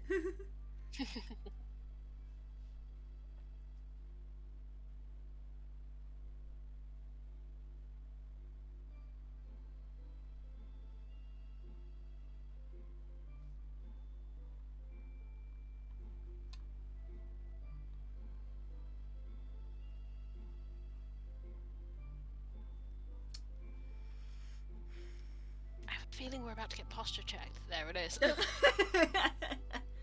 have a feeling from the ether. I can tell. The echo tells me. The echo, in the form of a Jesse Cox emoji. Yeah. That's what he would want. It's true.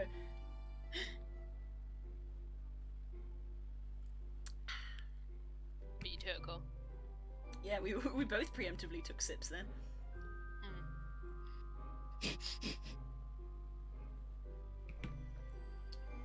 I think this is in the stage where it's like time to properly line.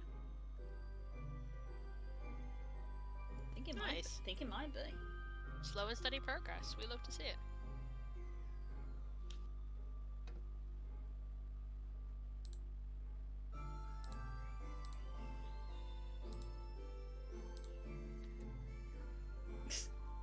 The I don't know what to draw sketch from before. Snow! Snow! What is the name of that emote? Snum num num num. Wonder Goof of Smom Nom Nom Nom. Snum num num num. I'm guessing Wonder Goof is the streamer name, because that's how Twitch emotes work. Oh, that might be Snum num num num. Wonder Go of. Instead of Wonder Goof. Wonder Bop. Snum num Nice. num num num. Love Snum. Genuine, like, wholesome experience in Pokemon Sword and Shield. That I hadn't been spoiled to the existence of Snom, so I just discovered it by chance when I went to the Ice Air, and I was like, oh, what is this bean? Oh, and a baby.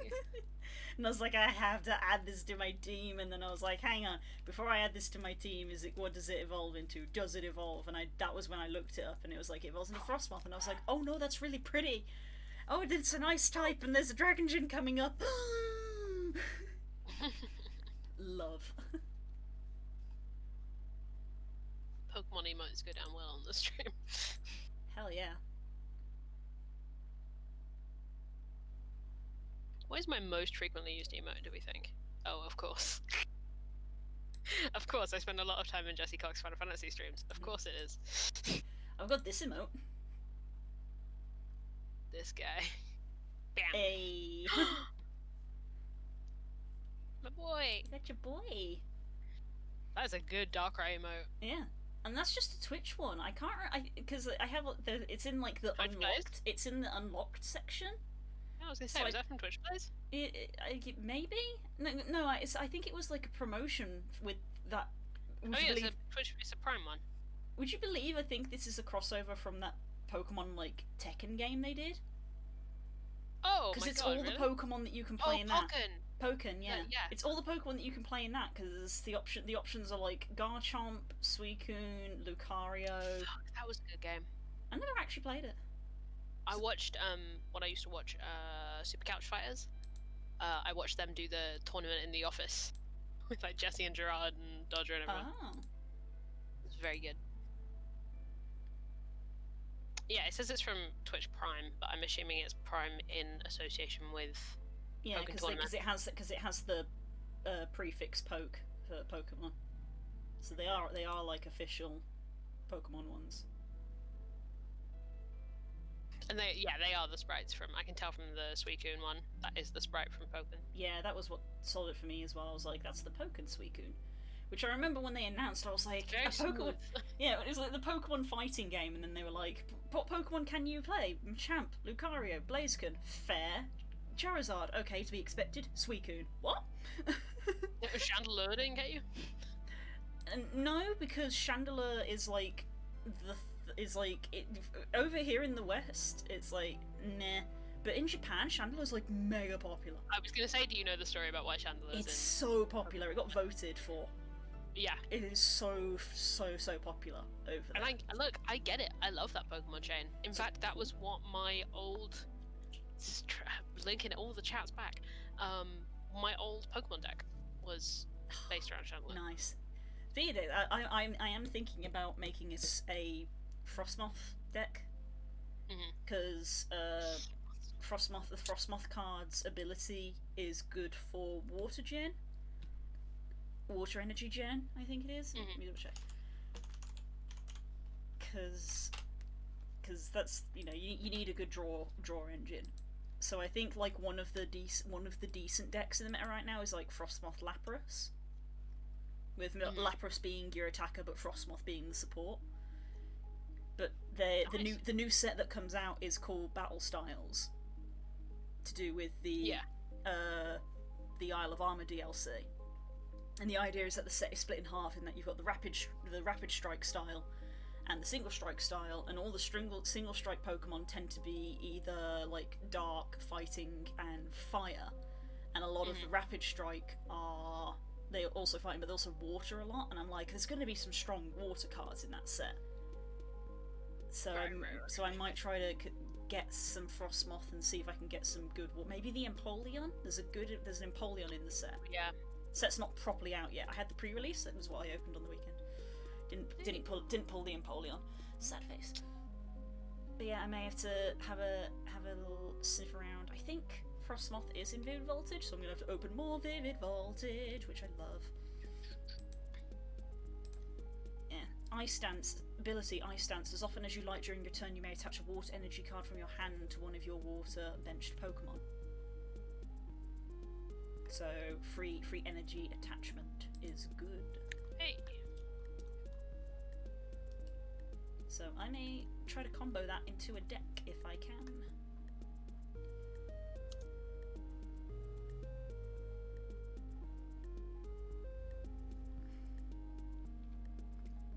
You Google Frostmoth TCG and the first 3 links are like links to wiki pages, and then the ones underneath are just Frostmoth makes all water decks better. Frostmoth is here. Is it good? Super amazing rare Kyogre deck with Frostmoth.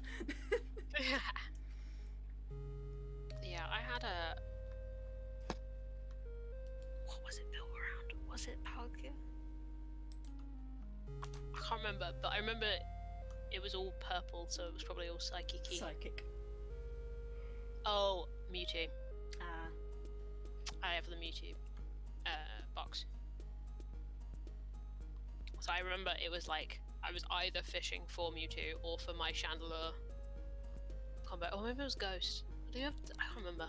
It might be, yeah, because Psychic and Poison and Ghost are all grouped under that. Purple. Yeah, My colour-based memory is not Ice helping and us very Water much are here. all grouped together as well. And But then I had, with the same deck set of cards, I made like 5 different decks, so which one? Often based on what cool one I had drawn last in a booster. yeah. I would just restructure my whole deck around it. So Mewtwo, I probably had a Mewtwo deck for a while. God, I gotta find those cards. You do, because I want to know about them. You want to raid it? Maybe If I find it, a little bit. I'll like bring them up on camera and just be like, "Do you want this?" You know, I'm just gonna go yes. Yeah, I'm just gonna give you the box. If you find the box, then just save it for the next time you come visit and bring it with Honestly, yeah. you. Because I mean, I anything will that- happily anything to do with spend an that. entire day like going through. Because I spend an entire day going through my own collection. Yeah. So I will spend. My collection's pretty paltry, but yeah. I will find time. Oh, we actually gonna have pop tomorrow. Holy shit, we have not had Yeah. it in a while. Pop tomorrow, yeah. Yeah. Remember where we left off, please? I do now. Yeah, I may as well say it now. I'm gonna say it. This is the thing I was gonna get you to remind me after stream. We will have pop tomorrow, but we will not have Oak this week. Oh, no Oak Heart this week, okay. No Oak this week. Fair enough. I'll put a message in chat after this.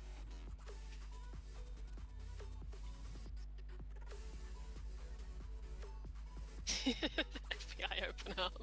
No!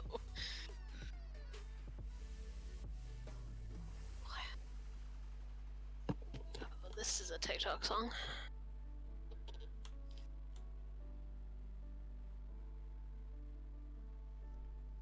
I feel so bad that my brain was immediately just like, no Oak Heart, guess we'll raid. It's not because I'm unavailable, I just can't run, so I'm open to raiding. That's fair. We gotta get it done at some point, and it would be more efficient. Yeah, we can do it would be more efficient to do it while we're all there. I'm open for it. I'll put a message in chat about it. But I can't run. But yeah, I'm up for that. Because beelining through Sicarus Tower and then what comes after, like the bit that takes time in that is the cutscene between the two, which isn't that bad. Yeah. Well, as you said, we're both getting to the point where the game will stop us if we don't do it. The game is literally imminently about to lock you out. Yeah.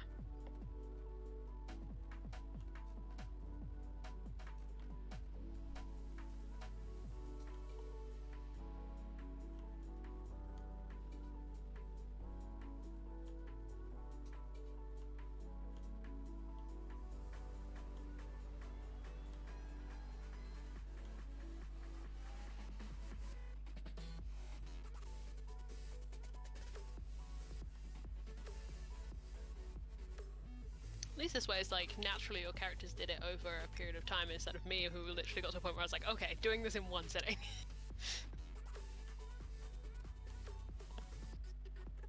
Well, at least it's only 3 parts and we've got 1 done already. Yes. Yeah. Sicarus Tower, I don't remember. The last part of it is hype as hell. It's so good. Nice. And the bit between the like story that happens between the two is like the whole time. It's so good.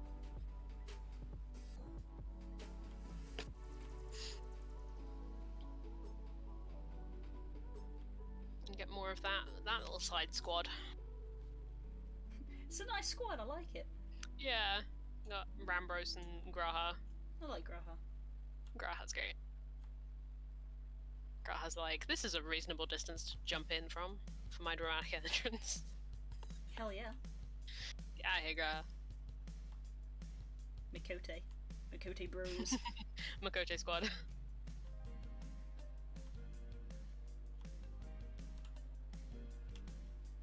I guess, oh, you've also got fucking Sid and Nero, huh? Yeah, and also that is happening. And also that. I was like, who else is in that squad? It's Graha, Rambros. Oh, right. Alright. Dude, stop following your ex. It's creepy. It's weird. Just talk it out. Like, just talk.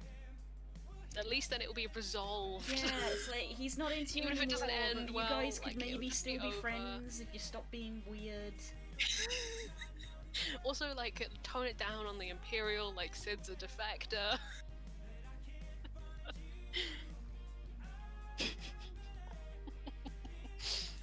Oh, oh god, it's such a good. I'm now excited. It's such a good chain of events.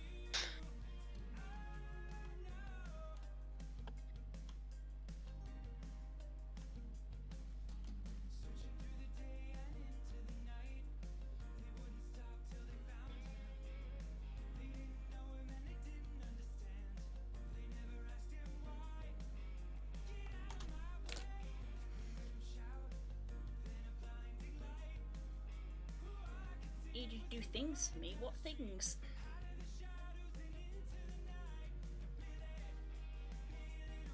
Oh, big yawn. That's a sign that we should Nice yawn. near completion. Yeah, how past? So 10 minutes.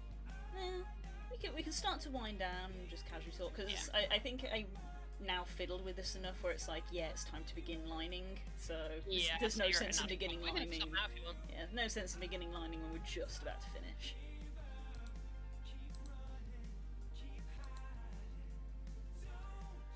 Finish the sentence. You don't need to do your job, Curls, because Das has done it for you. You're good. What? Das has posted in the Okart chat. He's relayed your message. I'll probably put a message in there still, but yeah, thank you.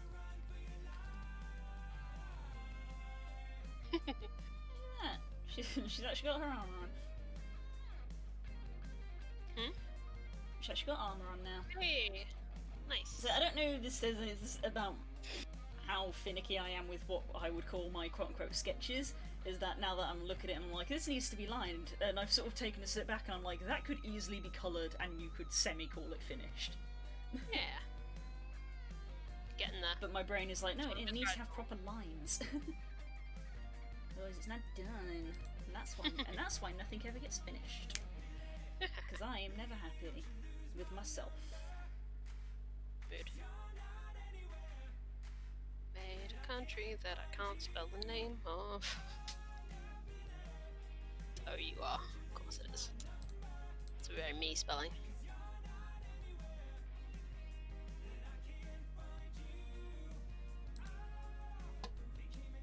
Oh, Jesus, wrong pronouns.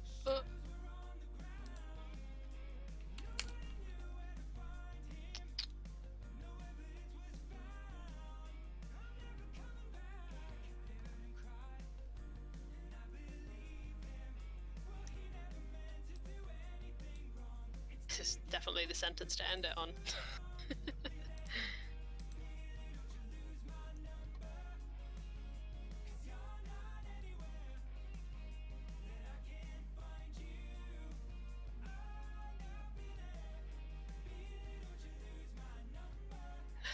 I've distilled Okart down to its core components. However, with the Distreus now on the throne, all bets are now off.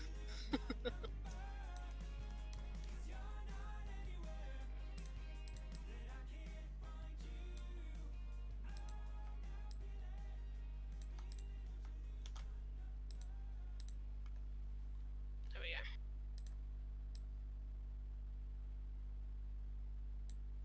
Save? Where are the buttons? Last saved. Can I make this public? Save changes. Oh, it's already public. I've just updated it. There we go.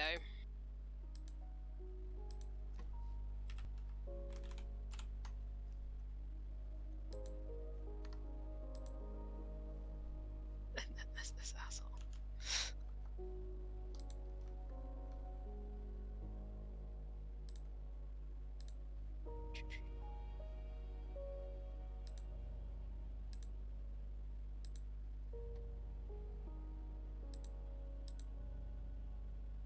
Yeah.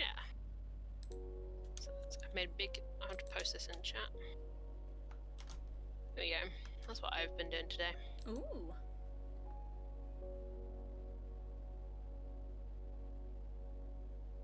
There's a lot.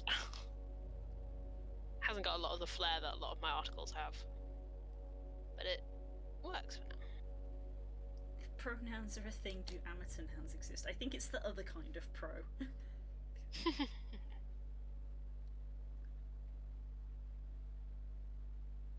I let friends see this? Sure. It's public. Ooh. Anything I have public on World Anvil is good. Because if I didn't want you to see it, I would just keep it in my drafts. Mm-hmm.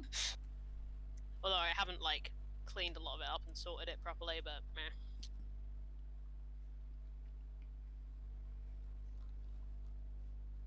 Could definitely go into more detail about that structure because I literally have a graph. I have a graph for that in real life. I've distilled it down to this much when really it's Oof, that's lot. a It's man, very that's a lot. complicated. I think that's another reason I've not done a lot on World Anvil is because I actually struggle to just sit down and do like informative writing. Like a narrative I can do, but things like this I think I actually struggle with. I excel in making things sound exceptionally boring. One of my true skills. Making shit sound like dry history novels that you're like, oh god, I don't want to read this. I will post this Veerii picture in Back and Beyond since it's done. Well, it's not done, but The lines are done. technically no, the lines aren't done. That's a threat. They're not done though. The lines are done, Blue. It's not done though.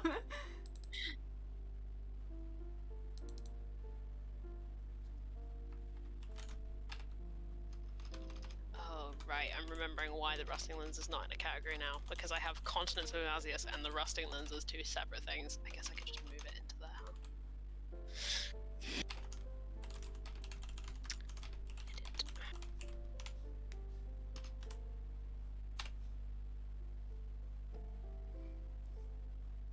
That's not what I want. That's what I want.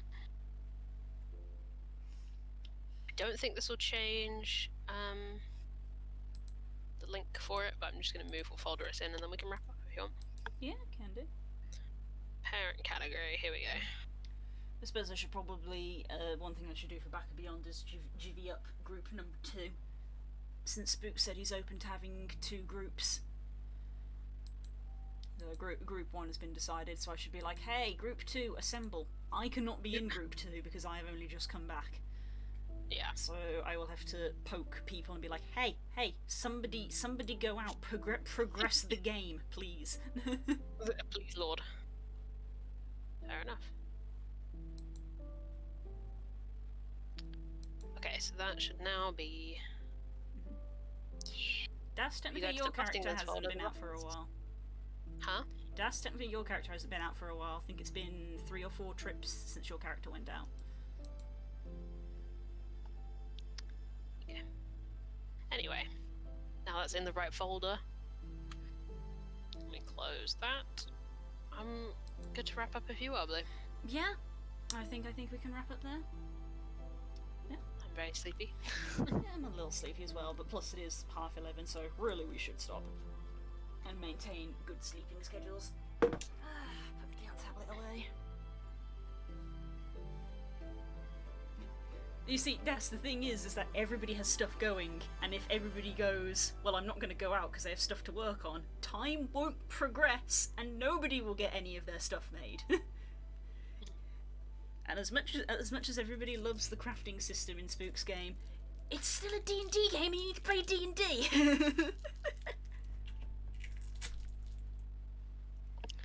Right. So in Black and Bone chat. Yeah.